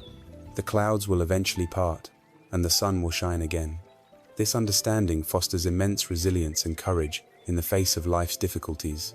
Furthermore, impermanence is the very basis of all growth and transformation. If things were permanent, we would be hopelessly stuck, forever defined by our past mistakes and our current limitations. But because everything changes, we have the constant opportunity to learn, to grow, and to change for the better. We can let go of old habits, cultivate new skills, and become kinder, wiser, and more compassionate human beings. Change is the engine of all possibility. Perhaps the most beautiful gift of understanding impermanence is that it teaches us to be truly present. When we know, deep in our bones, that every moment is precious, unique, and unrepeatable, we stop taking our lives for granted. We begin to listen to our loved ones with our full attention, knowing that this conversation will never happen in exactly the same way again. We taste our food with a new richness, appreciating the miracle of nourishment. We watch a sunset with a sense of awe, knowing that this particular configuration of light and cloud will never be repeated. The awareness of impermanence infuses our life with a sense of sacredness and gratitude. It is the ultimate motivation to live fully and deeply, right now, because now is all we ever truly have. The late great Thai meditation master, Ajahn Chah, told a simple story that beautifully captures this wisdom. He was known to be fond of a particular glass he used for drinking water. One day, a student asked him about it. Ajahn Chah held up the glass and said, "I love this glass. It holds my water admirably. It is beautifully made. But for me, this glass is already broken. I enjoy its use, appreciating its beauty and function, but I do so with the full understanding that it is made of glass, and that one day, inevitably, it will fall and shatter. So, when the day comes that it breaks, I will not be surprised or upset. I will simply say, 'Of course.'" This is the essence of wisdom in the face of impermanence. It is not a cold detachment. It is the capacity to love, use, and appreciate the things and people in our lives fully, while holding them lightly, without the desperate, painful grip of clinging, because we have already accepted their true transient nature. This direct seeing of anicca is the first great harvest of our meditative practice. It is a truth that, once seen with the clarity of a concentrated mind, begins to change our entire relationship to life. It is the key that begins to unlock the chains of attachment, but it also raises a profound and unsettling question. If our body is constantly changing, if our feelings are a fleeting parade, if our thoughts are like smoke in the wind, then who is this I that we believe is at the center of it all? If all the components of our experience are in flux, is there some permanent, unchanging self, some core essence that remains constant amidst the flow? Or is the observer, the self we hold so dear, also part of the ever-flowing river? This inquiry challenges the most fundamental assumption of our existence and leads us directly to the next, and perhaps most liberating, insight of the path, the truth of no self. Having witnessed with our own concentrated mind the universal truth of impermanence, the relentless flowing nature of all things, we are brought to the edge of the most profound and transformative inquiry on the spiritual path. If our body is a river of changing cells, if our feelings are fleeting clouds, and if our thoughts are like sparks from a fire, here for a moment and then gone, then what is this I that we so fiercely believe ourselves to be? Who is the permanent resident in this house of constant change? The Buddha's answer to this question is the most unique, radical, and ultimately liberating of all his teachings. It is the wisdom of no self, or anatta. This teaching directly challenges our most fundamental assumption about who we are, and at first, it can feel deeply unsettling.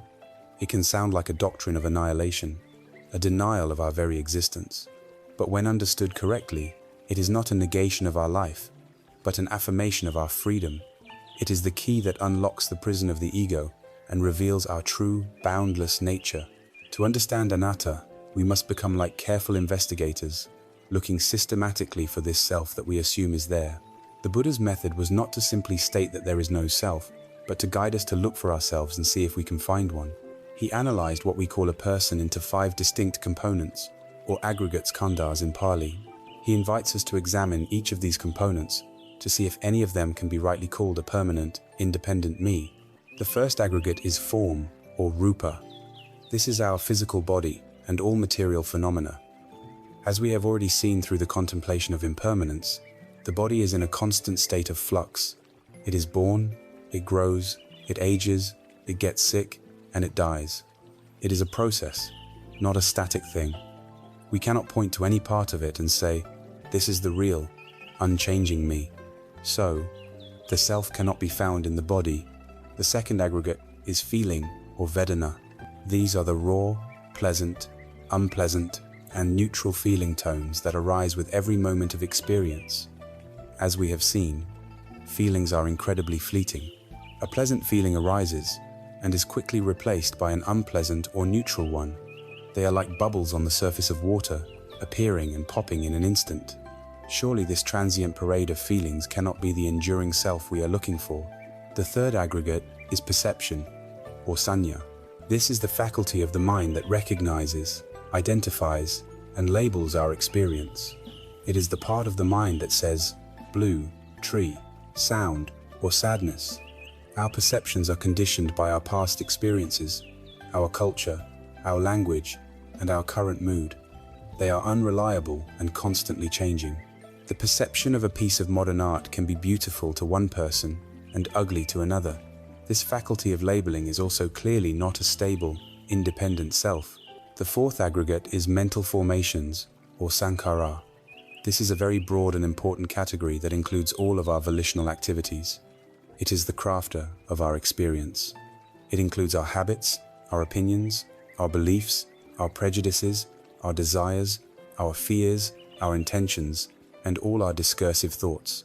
This is the most active and turbulent of the aggregates, a ceaseless stream of mental activity. When we believe we have a self, we are often identifying with this stream of habits and opinions. But upon close examination, we see that it is just that, a stream. It is not a solid entity, but a conditioned, ever-changing flow. It cannot be the permanent self.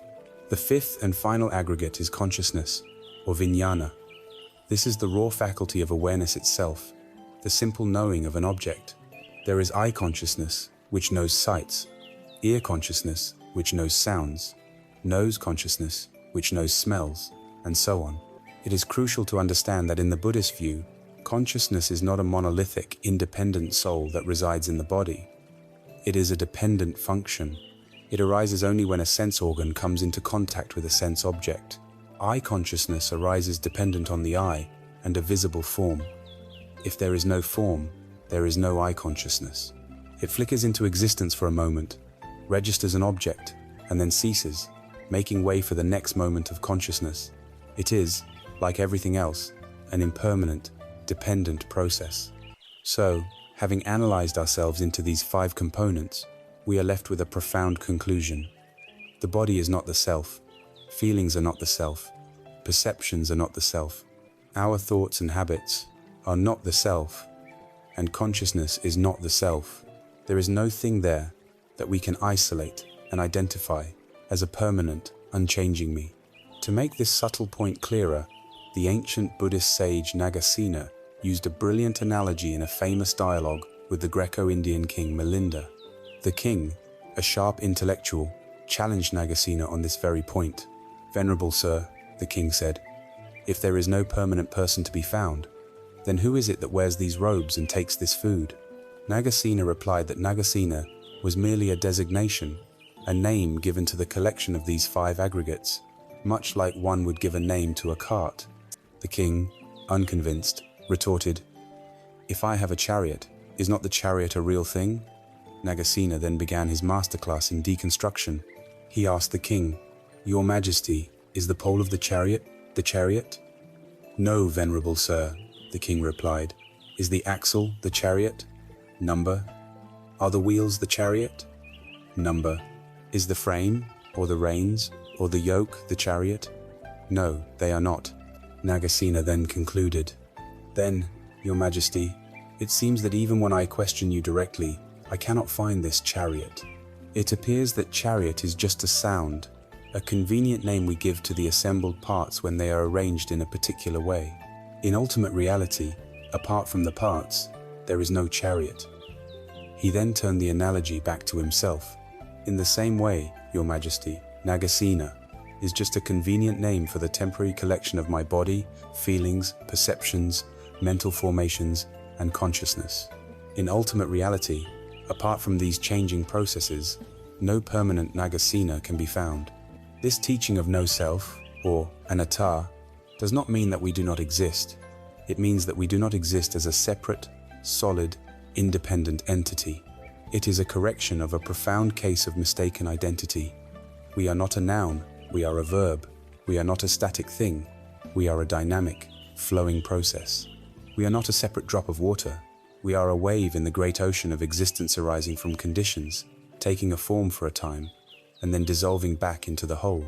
Seeing this is not a cause for terror, but for the deepest relief. The self we have been trying so hard to protect, promote, and defend is an illusion. The heavy burden of me, myself, and mine is not a reality we have to carry. It is a story we can put down. The fruits of this insight are immeasurable. When the illusion of a separate self begins to dissolve, the very root of selfishness, greed, and envy withers away. If there is no solid me to aggrandize, who is there to be selfish? The fear that governs so much of our life, the fear of failure, the fear of criticism, the fear of death is, fundamentally, a fear of harm to this ego self. When we see through the illusion, this fear loses its power. Most beautifully, the dissolution of the boundary between self and other gives rise to a natural and boundless compassion. We begin to see that all beings are part of the same interconnected flow of life, all subject to the same laws of existence. Your suffering is no longer separate from my suffering. This shared experience fosters a profound sense of empathy and kinship with all that lives. So, we are left with this luminous and liberating vision, a universe of constant, flowing, interconnected processes, of which we are an inseparable part. But this raises a new question. If there is no permanent self, what accounts for the continuity we experience in our lives?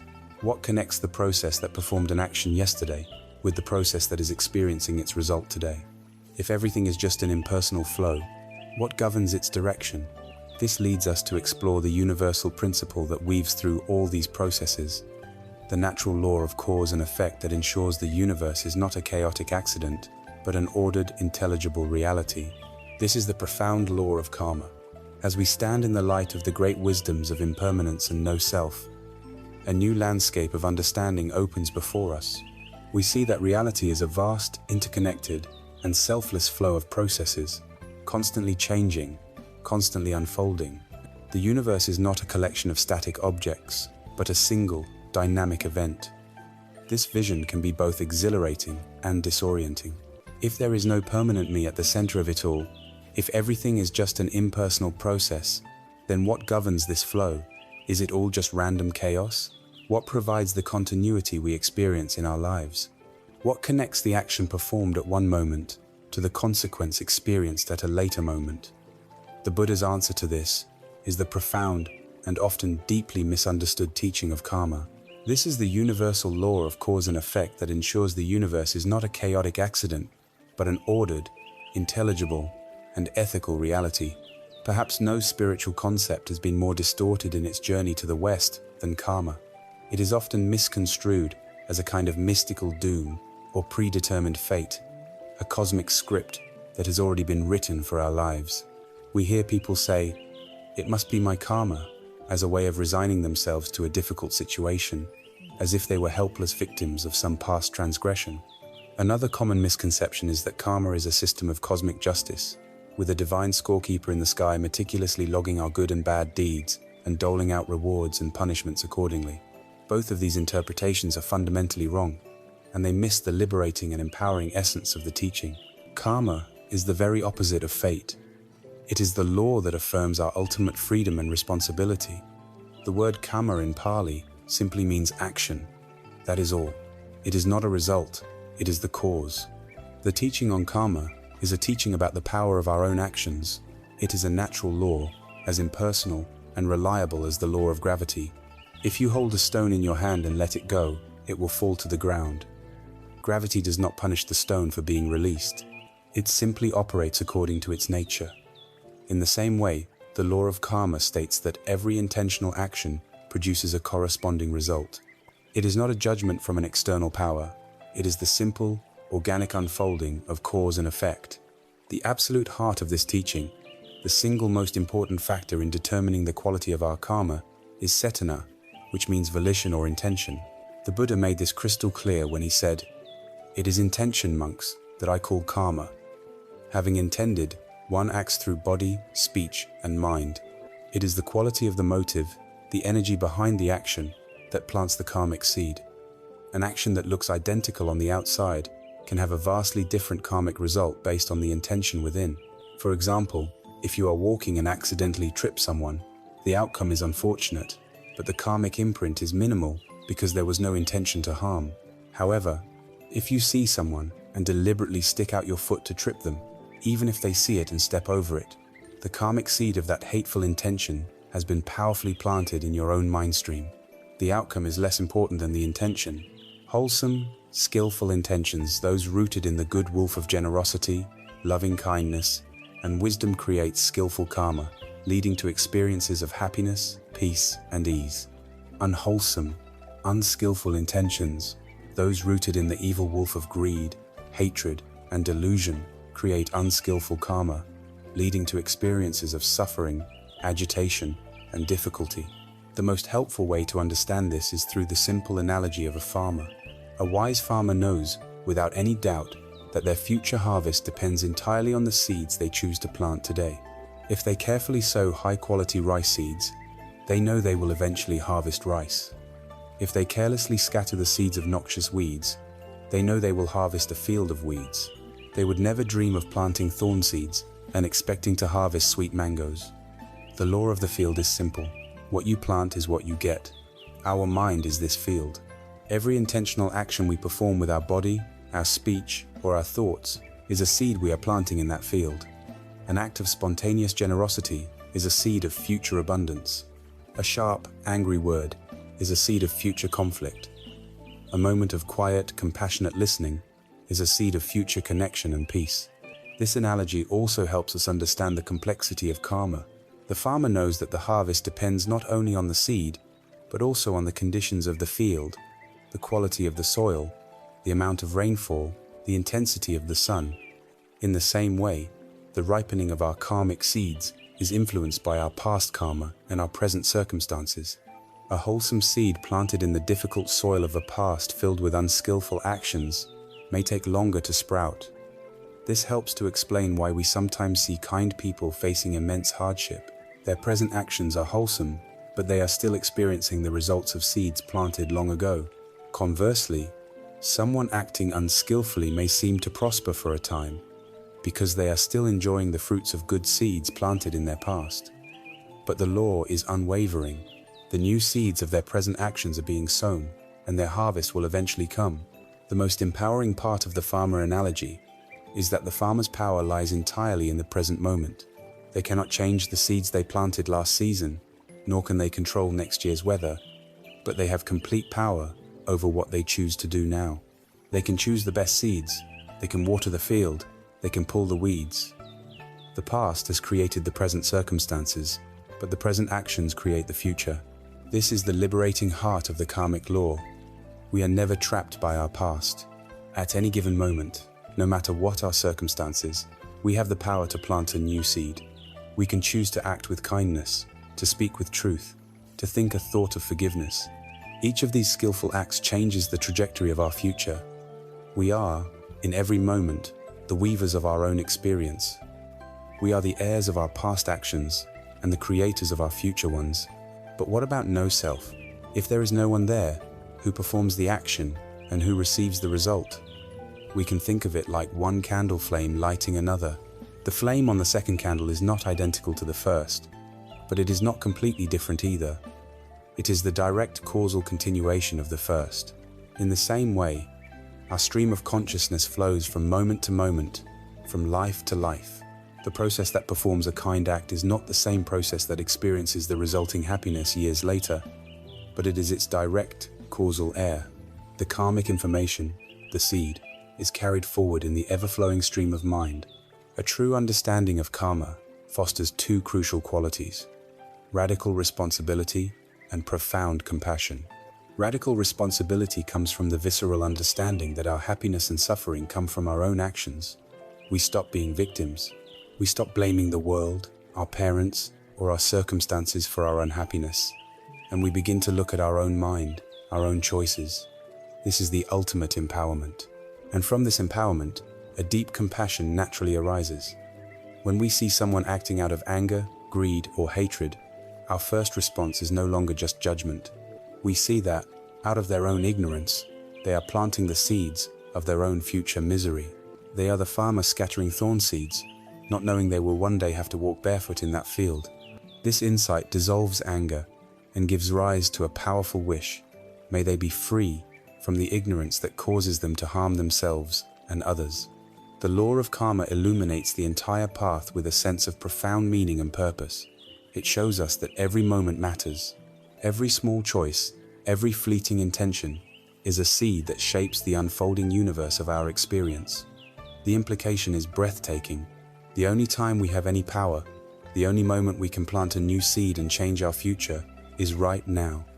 The past is gone, a memory. The future is not yet here, a fantasy. All of our creative potential, our entire capacity for freedom and happiness, is concentrated in this single, precious, and powerful instant of time. This realization elevates the present moment from something to be endured or passed through into the sacred ground where our liberation is forged. This understanding leads us to cherish and explore the immense, transformative power that lies dormant within the present moment. Having followed the path of wisdom to its most profound insights, seeing the universal truth of impermanence and the liberating truth of no self, all governed by the intelligible law of karma, are brought to a realization of immense and startling power.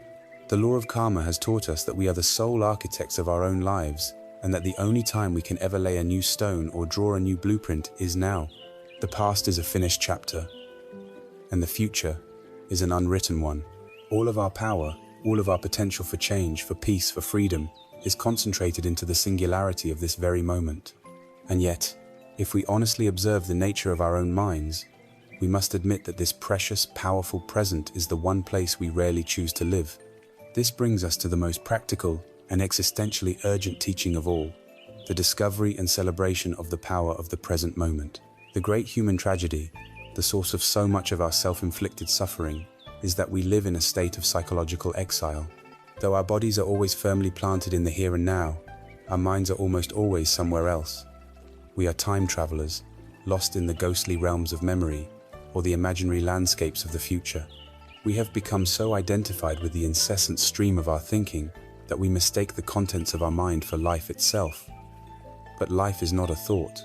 Life is not a memory or a plan. Life is a direct, visceral, immediate experience, and it is only ever happening in the indivisible, ever-present moment of now. An old analogy puts it perfectly. The past is a cancelled check, the future is a promissory note, and the present moment is the only cash you have. The great spiritual task is to learn how to stop living on credit and regret, and to start living with the real and tangible currency of our immediate experience. To do this, we must first understand the prisons that our mind constructs for us, the two phantom worlds where we spend most of our lives. The first of these is the prison of the past. The past does not exist. It has no reality outside of the memory traces stored in our brain and the stories we tell ourselves about them. When we say we are living in the past, we are not actually there. We are living in a present moment mental reconstruction, a ghost story that we endlessly repeat to ourselves. This ghostly existence manifests in two primary forms of suffering: regret and resentment. Regret is the mind's futile attempt to rewrite history. We get caught in endless loops of, if only I hadn't said that, if only I had taken that other job, if only I had been a better person. We torment ourselves in the present over a past that is unchangeable, fixed forever in time. The practice here is not to ignore the past or to deny our mistakes. The wisdom of karma asks us to look at our past actions, learn from them, extract the lesson, and feel remorse where appropriate. But then we must let the story go.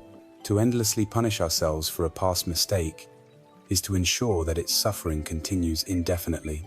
True wisdom is to accept the past, learn from it, and then bring our full attention to the present, which is the only place we can make a different choice. The other, perhaps even more toxic, form of living in the past is resentment. This is when we cling to the painful story of what someone else did to us. We endlessly replay the scene of the betrayal, the insult, the injustice.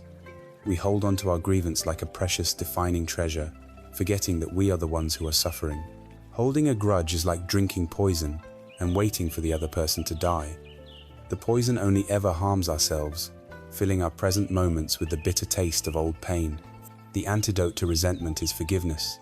Forgiveness is not a gift we give to the other person. It is not about condoning their harmful actions. It is an act of profound self-love. It is the decision to no longer allow the events of the past to destroy the peace of our present. It is the choice to put down the heavy, burning sack of grievances that we have been carrying for so long, and to walk on, light and free. The second prison our mind constructs is the mirage of the future. Just like the past, the future does not exist, except as a thought happening in the present moment.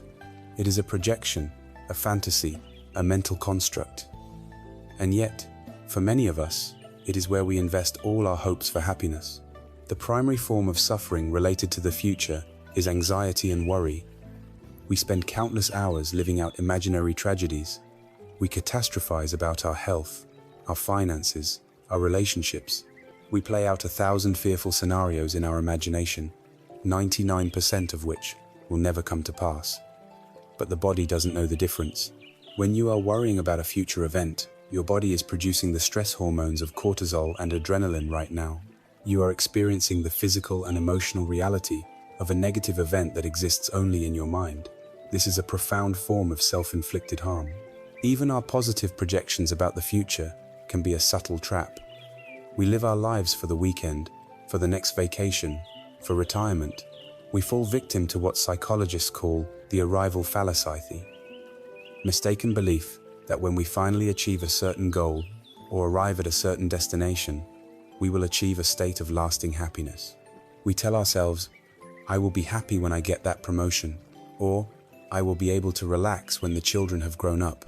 We sacrifice the reality of our present moments for the promise of a future that, when it finally arrives, will just be another present moment, which we will likely sacrifice for yet another future goal. We are perpetually living on the promissory note of the future, a note that never truly comes due. There is a wonderful story of a man who was frantically searching for his lost key on the ground under a bright streetlight. A passerby stopped to help. After searching for a long time without success, the passerby asked, "Are you sure you lost the key right here?" The man replied, "Oh no, I lost it over there, in that dark alley." The passerby, confused, asked, "Then why are we looking for it here?" The man answered, "Because the light is much better here." We are all like this man. We search for our happiness and peace, not where it was lost in the direct, immediate experience of the present moment, but in the well-lit areas of our mind, the past, which we can analyze and regret, and the future, which we can plan for and worry about. The present moment can feel like a dark alley to the conceptual mind, because there is nothing for it to grasp onto, nothing to figure out. But it is the only place where the key to our happiness can ever be found. So, how do we escape these prisons of past and future and enter the kingdom of the now? The gateway is always through the body and the senses. The mind is a time traveler, but the body is an anchor in the present. When you find yourself lost in thought, you can immediately bring your awareness to the feeling of your breath entering and leaving your body. The breath is always happening now. Or you can bring your awareness to the sensations in your hands, the feeling of your feet on the floor. This simple shift of attention from the conceptual world of thought to the sensory world of the body acts as a powerful circuit breaker, pulling you out of the phantom worlds of the mind and grounding you in the living reality of the present. Another powerful technique is to fully engage your senses. You can pause right now and ask yourself, what are 5 things I can see? Notice colors, shapes, and textures without labeling them. What are 4 things I can feel? The pressure of the chair, the texture of your clothes, the temperature of the air on your skin. What are 3 things I can hear? The distant sound of traffic, the hum of a computer, the sound of your own breathing. This simple exercise instantly pulls your awareness out of the stream of thinking and into the immediacy of direct experience. The world suddenly becomes more real, more vivid, more alive. When we do manage to arrive in the present, we discover its inherent qualities. We find a profound sense of peace because the compulsive thinking mind, which is the source of all our stress, has become quiet.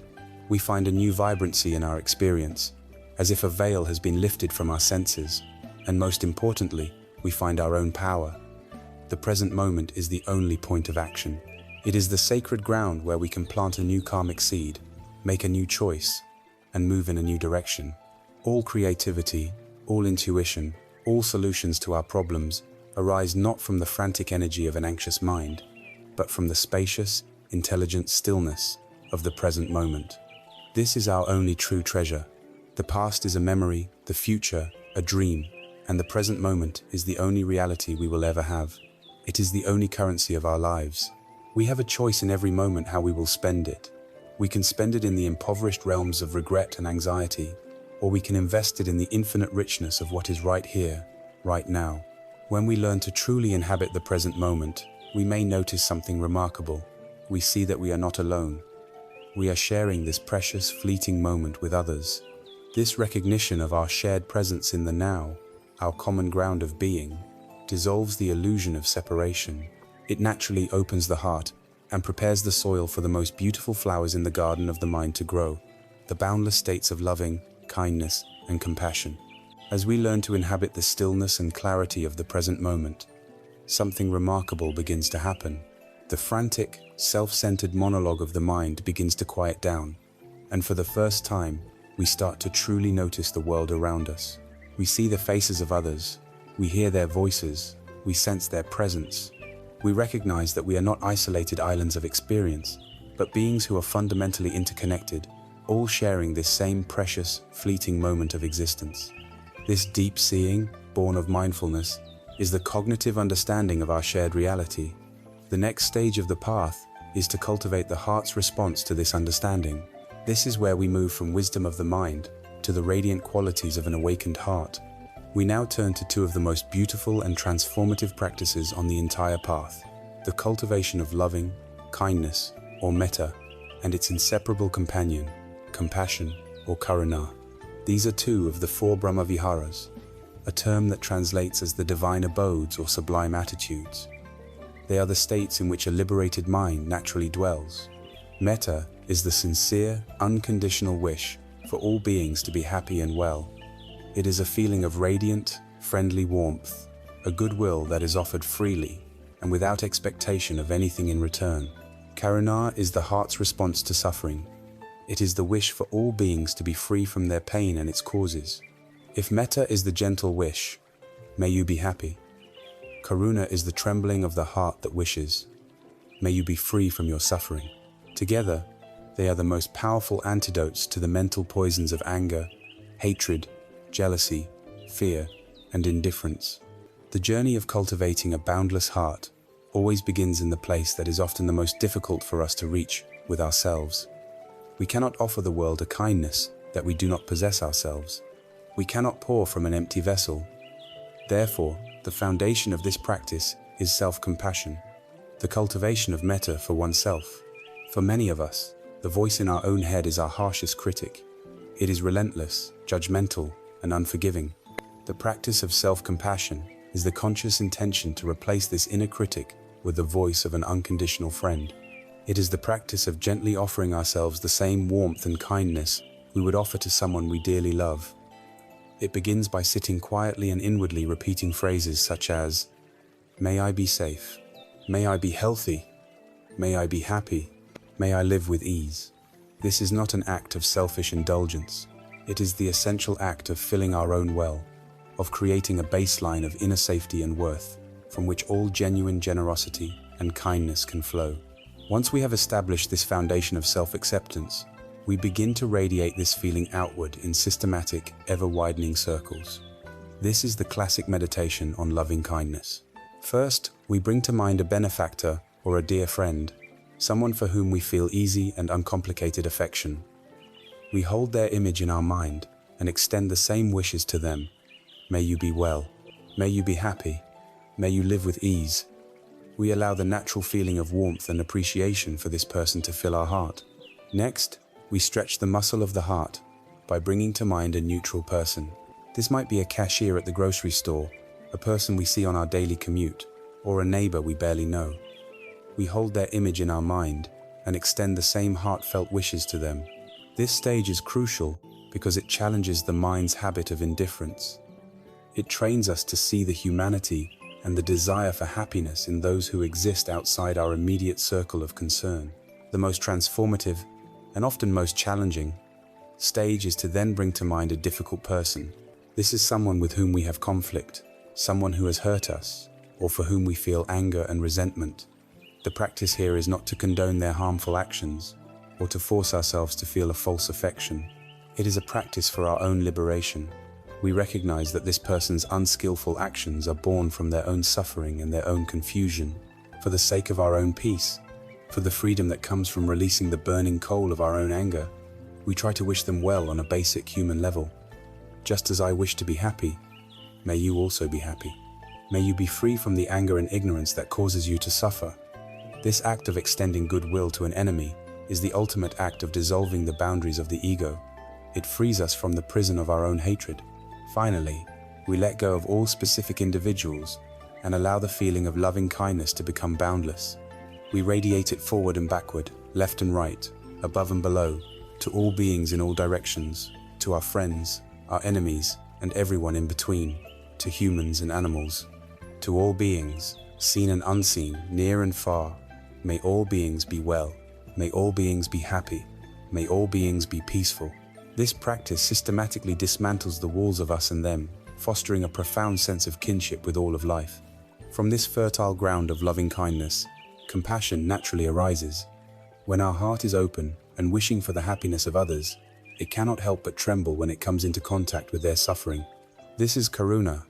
It is not the same as pity, which often looks down on another's misfortune and creates a sense of separation. Nor is it empathic overwhelm, where we become so swamped by another's pain that we are paralyzed.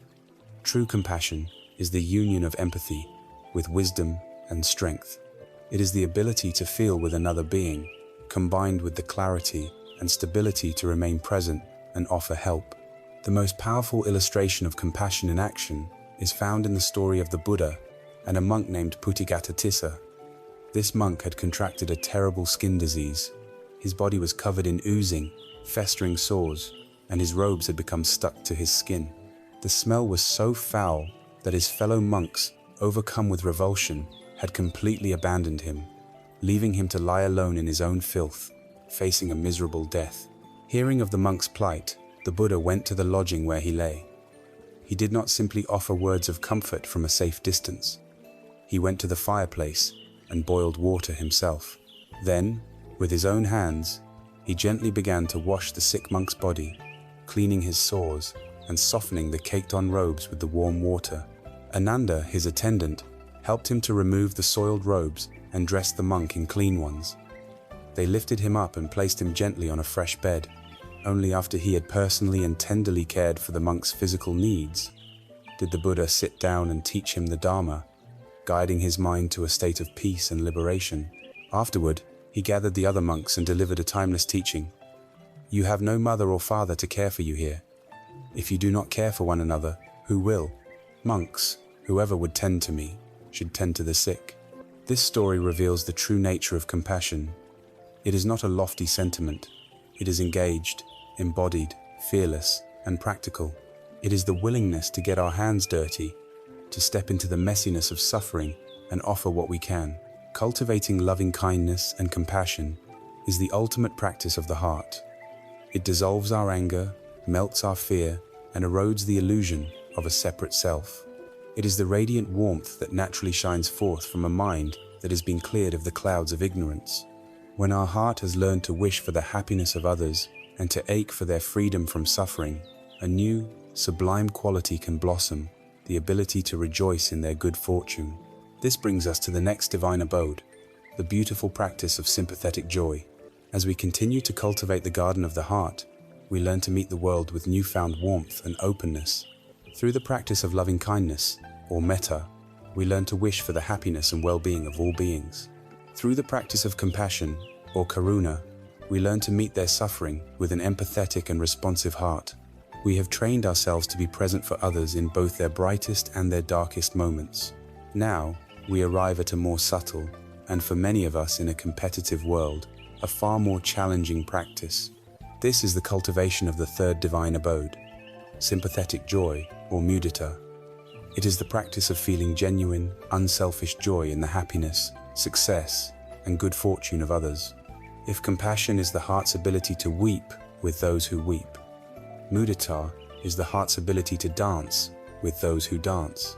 In many ways, mudita is the most powerful antidote to the poison of envy and jealousy, one of the most corrosive and widespread afflictions of the human mind. The untrained mind, deeply identified with the story of a separate and insecure ego, operates from a place of scarcity. It mistakenly believes that happiness, success, and recognition are limited resources, like slices of a single pie. From this perspective, when someone else gets a large slice, it must mean that our own slice is smaller. Another person's success can feel like a personal threat, a direct commentary on our own perceived lack. This is the ego's constant, exhausting game of comparison. Am I better than? Am I less than? Do I have enough? This game inevitably leads to suffering. When we are on top, we are anxious about falling. When we are on the bottom, we are consumed by bitterness and resentment. Envy is a state of self-imposed misery. It prevents us from celebrating the goodness that exists in the world and isolates us in a cramped prison of our own making. Mudita is the key that unlocks this prison. It is the radical recognition that happiness is not a limited resource. It is infinite. The success of another does not diminish us in any way. The light of another's joy does not cast a shadow on our own. In fact, when we learn to connect with it, it can illuminate our own hearts. A beautiful analogy for this is the lighting of one candle from another. When a lit candle offers its flame to an unlit one, its own light is not diminished in the slightest. On the contrary, the total amount of light in the room doubles. This is the spirit of mudita. When we rejoice in the happiness of another, our own joy is not lessened. The total sum of happiness in the world increases, and we get to partake in that increase. The purest and most natural example of mudita that we can observe in human life is the joy a loving parent feels for their child. A good parent delights in their child's accomplishments. When the child takes their first step, learns to read, or scores a goal in a game, the parent's heart swells with a selfless pride and joy. The parent does not feel envious if the child becomes a more successful athlete or a more brilliant scholar than they ever were. The child's happiness is the parent's happiness. This is the model for a fully developed heart. The practice of mudita is the practice of learning to extend this generous, parental joy beyond our immediate family to our friends, our colleagues, our neighbors, and eventually to all beings. How do we begin to cultivate this sublime quality? Like the other heart practices, we start where it is easiest. We can begin by bringing to mind a dear friend, someone we genuinely love and admire. We can consciously reflect on their good qualities, their kindness, their intelligence, their sense of humor. We can bring to mind their successes, a recent achievement at work, a happy relationship, a moment of personal triumph. Instead of letting these thoughts pass by, we pause and deliberately allow ourselves to feel happy for them. We can silently repeat phrases like, "I am so happy that you have this good fortune. May your happiness and success continue. May your joy increase." We let the feeling of warmth and celebration fill our own heart, noticing how good it feels to genuinely rejoice for someone else. Then, we must train ourselves to notice opportunities for mudita in our daily lives. This is an active practice of shifting our perception. We make a conscious effort to look for the good news around us. When a coworker receives praise or a promotion, we can make a point of going to them and offering a sincere and heartfelt congratulations, pushing past any initial pang of jealousy. When we see a happy family playing in the park, instead of feeling our own lack, we can silently wish them well, appreciating the beautiful moment they are sharing. When we read a story about someone's incredible achievement or act of generosity, we can allow ourselves to be inspired rather than intimidated.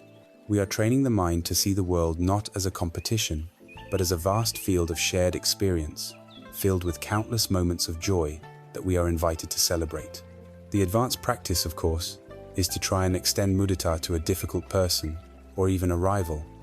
This can seem almost impossible. How can we feel joy for the success of someone we dislike? We can start small. Perhaps we cannot feel joy for their worldly success, but we can appreciate a skill they possess. Or perhaps we can feel a sense of gladness that they are experiencing a moment of happiness, knowing that a happy person is far less likely to cause harm to others than an unhappy one. This is a profound practice of letting go of the ego's petty desire to see others fail. It is a powerful declaration of our own inner abundance and security. Cultivating sympathetic joy has a transformative effect on our own well-being. It is the ultimate cure for the feelings of bitterness, inadequacy, and loneliness that plague so many lives. When we are genuinely happy for others, we are never lacking in sources of joy. The world becomes a place of constant celebration. Every success story, every act of kindness, every happy face becomes a source of nourishment for our own heart. We become a source of positive energy, a person who uplifts others rather than pulling them down. Our relationships deepen, founded on mutual support and celebration rather than subtle competition. The heart that is practiced in mudita is a light, expansive, and deeply joyful heart. We have now explored the three great active states of the awakened heart. We have learned to meet others with loving kindness, metta, wishing for their happiness. We have learned to meet their suffering with compassion, karuna, wishing for its end. And we have learned to meet their success with sympathetic joy, mudita, celebrating their good fortune. We have developed a heart of immense strength, flexibility, and warmth, a heart that is open to the full spectrum of the human experience in others. But one final question remains. How does this powerful and open heart maintain its own balance and peace amidst the radical, unpredictable, and often overwhelming ups and downs of life itself? How do we stay steady when we ourselves experience gain and loss, praise and blame, pleasure and pain? This requires the fourth and final divine abode, the crowning quality of the liberated mind, the sublime and unshakable peace of equanimity. We have journeyed through the sublime landscapes of the heart, learning to cultivate a boundless loving kindness for the happiness of others, a deep compassion for their suffering, and a selfless joy in their good fortune. These practices metta, karuna, and mudita open our hearts to the world, connecting us to all of life with warmth, empathy, and celebration. They are the active, radiant expressions of a mind that is freeing itself from the confines of the ego. But for this beautiful, open heart to remain stable and resilient in a world of constant change, it needs a foundation, an anchor of profound and unshakable peace. This brings us to the fourth and culminating divine abode, the crowning jewel of the awakened heart, upekkha, or equanimity. The word upekkha is often translated as equanimity, but it also carries the meanings of balance, even-mindedness, and letting go. It is the capacity to remain centered and peaceful in the midst of life's inevitable storms. It is the mind that has found its own center of gravity and can no longer be thrown off balance by the swirling chaos of the world. However, it is vitally important to distinguish true equanimity from its near enemy, which is indifference. Indifference is a state of coldness, of shutting down, of apathy. It is a defense mechanism born from fear and aversion, a declaration that I don't care in order to avoid being hurt. Equanimity, on the other hand, is born not of fear, but of profound wisdom. It is a state of radiant engagement with life, but with a peace that does not depend on how life unfolds. Its heart song is not "I don't care," but rather "I care deeply, and I will act with love and compassion, but my inner peace is not contingent on the outcome." The perfect image for the mind of equanimity is that of a great, ancient mountain. The mountain sits in majestic stillness. Fierce winds may howl around its peaks, lashing storms may beat against its slopes, thick clouds may obscure it from view, and the hot sun may bake its rocks. Seasons come and go, civilizations rise and fall around it, but the mountain itself remains unmoved, unshaken, its deep core utterly still and silent. The practice of cultivating upekkha is the practice of becoming this mountain, of developing a mind that can witness the passing weather of our lives without being disturbed by it. This weather comes in the form of what the Buddha called the 8 worldly winds. These are the 4 pairs of opposites that constantly blow upon us, threatening to knock us off balance. They are gain and loss, pleasure and pain, praise and blame, and fame and disrepute. The ordinary, untrained mind is like a weather vane, spinning wildly with every gust.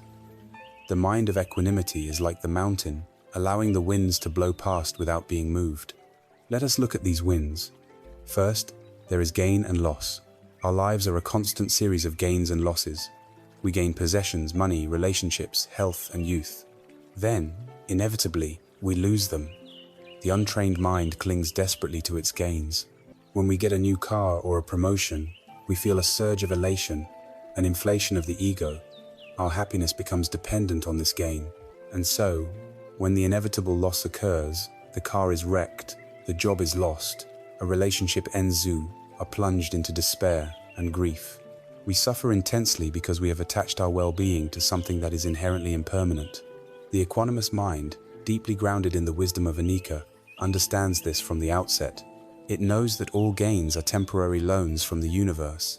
It can enjoy and use what it has with gratitude, but without clinging. When the time of loss comes, it can let go with grace, understanding that this is the natural way of things.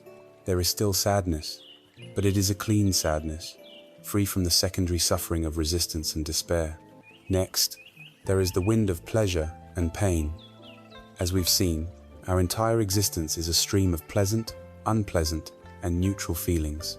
The reactive mind spends its entire life on a frantic chase, pursuing pleasant sensations and running from unpleasant ones. We become addicts of comfort, distraction, and sensory pleasure, and we live in constant fear of pain, discomfort, and boredom. This endless chase is exhausting and is the very engine of dukkha. The equanimous mind, trained through mindfulness of feelings, learns to meet all sensations with a balanced awareness. It can experience pleasure without becoming addicted, appreciating it as a passing guest, and it can experience pain, physical or emotional, without the second arrow of mental resistance. It allows the raw sensation of pain to be present, without adding the stories of, "I hate this," or "Why me?" This creates a vast space of inner freedom, allowing us to be at peace even in the midst of discomfort. Then, there are the powerful winds of praise and blame. The ego has a ravenous appetite for praise. When someone compliments us, we feel validated. We puff up with pride. Our sense of self-worth is momentarily boosted. Conversely, when someone criticizes or blames us, we feel crushed, defensive, and angry. Our self-worth plummets. We have handed over the keys to our well-being to the ever-changing opinions of others. The equanimous mind reclaims these keys. It understands that both praise and blame are simply the conditioned thoughts of another person, as fleeting and unreliable as the wind. It can hear praise without becoming arrogant, and it can listen to criticism without crumbling. It can skillfully evaluate blame to see if there is any truth to learn from, but its fundamental sense of worth is not on the line. Its worth comes from its own inner integrity, not from external applause. The Buddha himself was a perfect model of this. He was relentlessly praised and relentlessly blamed throughout his life, and he met both with the same unshakable, serene, and silent peace. Finally, there is the wind of fame and disrepute. This is closely related to praise and blame, but on a larger, social scale. It is the craving to be known, to be popular, to have a good reputation, and the corresponding fear of being ignored, forgotten, or having our name tarnished. In our age of social media, this wind blows with hurricane force. We carefully curate our online personas, anxiously counting likes and followers, living in fear of public shaming. The equanimous mind sees the futility and stress of this game. It finds its contentment not in public recognition, but in quiet, wholesome action. It understands that a good reputation is a fleeting byproduct, not a goal to be pursued. The wise person is happy to live a simple life, free from the exhausting burden of maintaining a public image. Their peace is internal and cannot be shaken by the fickle tides of public opinion. This profound stability of upekkha is not a form of emotional suppression. It is the natural resting state of a heart that has been saturated with wisdom. It is born of a deep, cellular understanding of impermanence. Because we know everything is changing, we are no longer shocked or destabilized when it does. It is also born of a deep trust in the law of karma. We understand that we are all experiencing the ripening of our own past actions. We do our best to plant wholesome seeds in the present, and then we let go of the results, trusting in the impersonal justice of the law. Equanimity is also the quality that holds the other three divine abodes in perfect balance. It prevents loving kindness from becoming possessive clinging or selfish attachment. It prevents compassion from collapsing into overwhelming grief or burnout. It prevents sympathetic joy from becoming mindless excitement or distraction.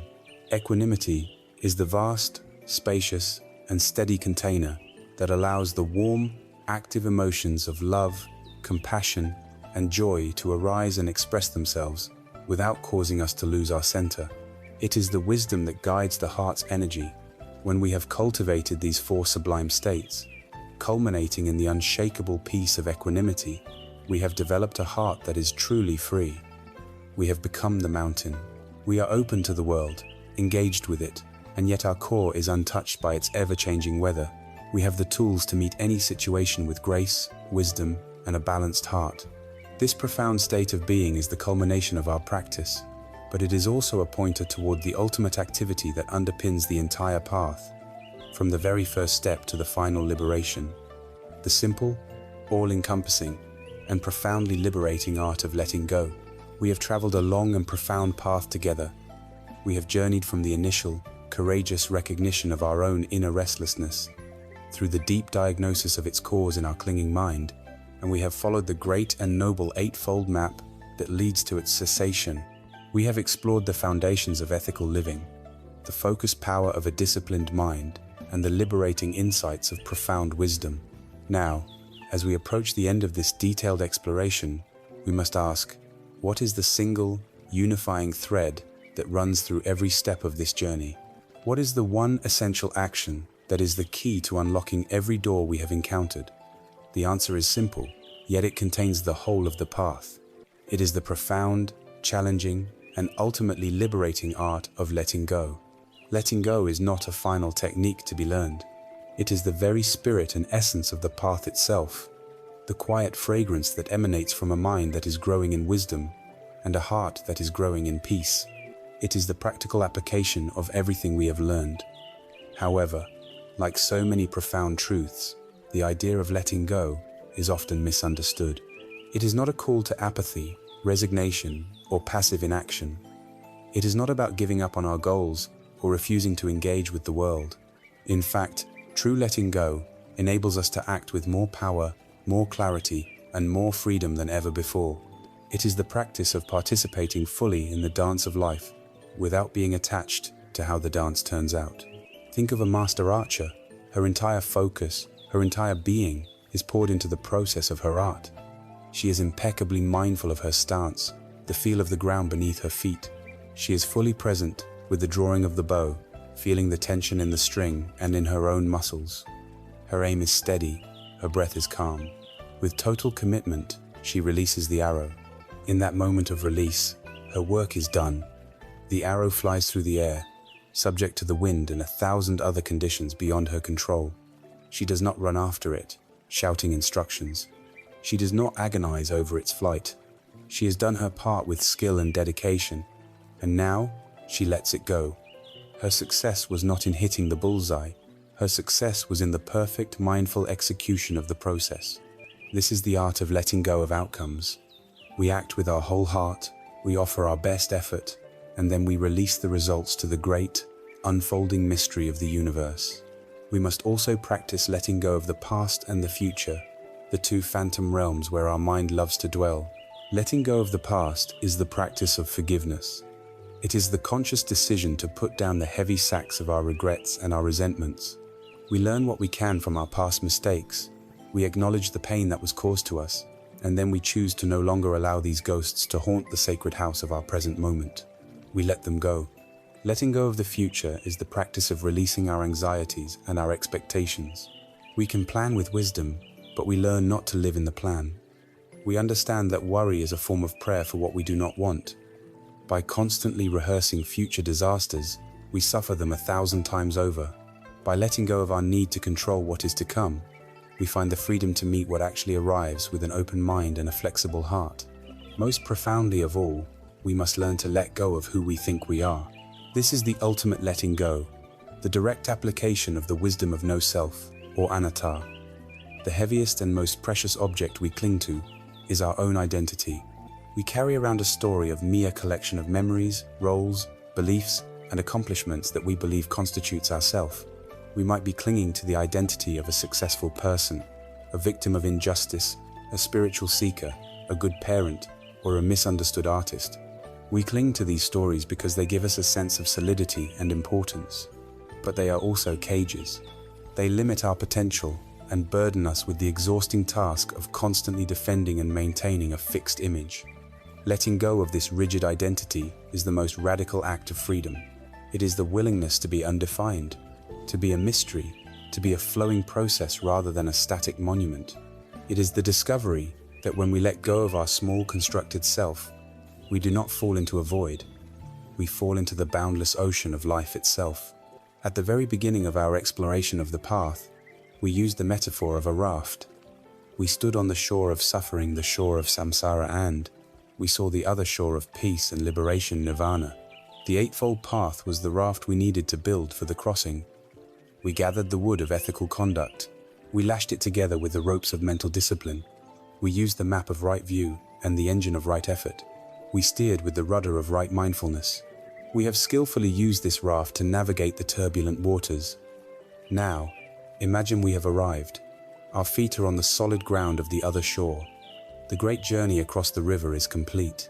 The final crucial question is this: what does a wise person do with the raft? A foolish person, full of attachment, might think, this raft is so precious. It saved my life. I must never be parted from it.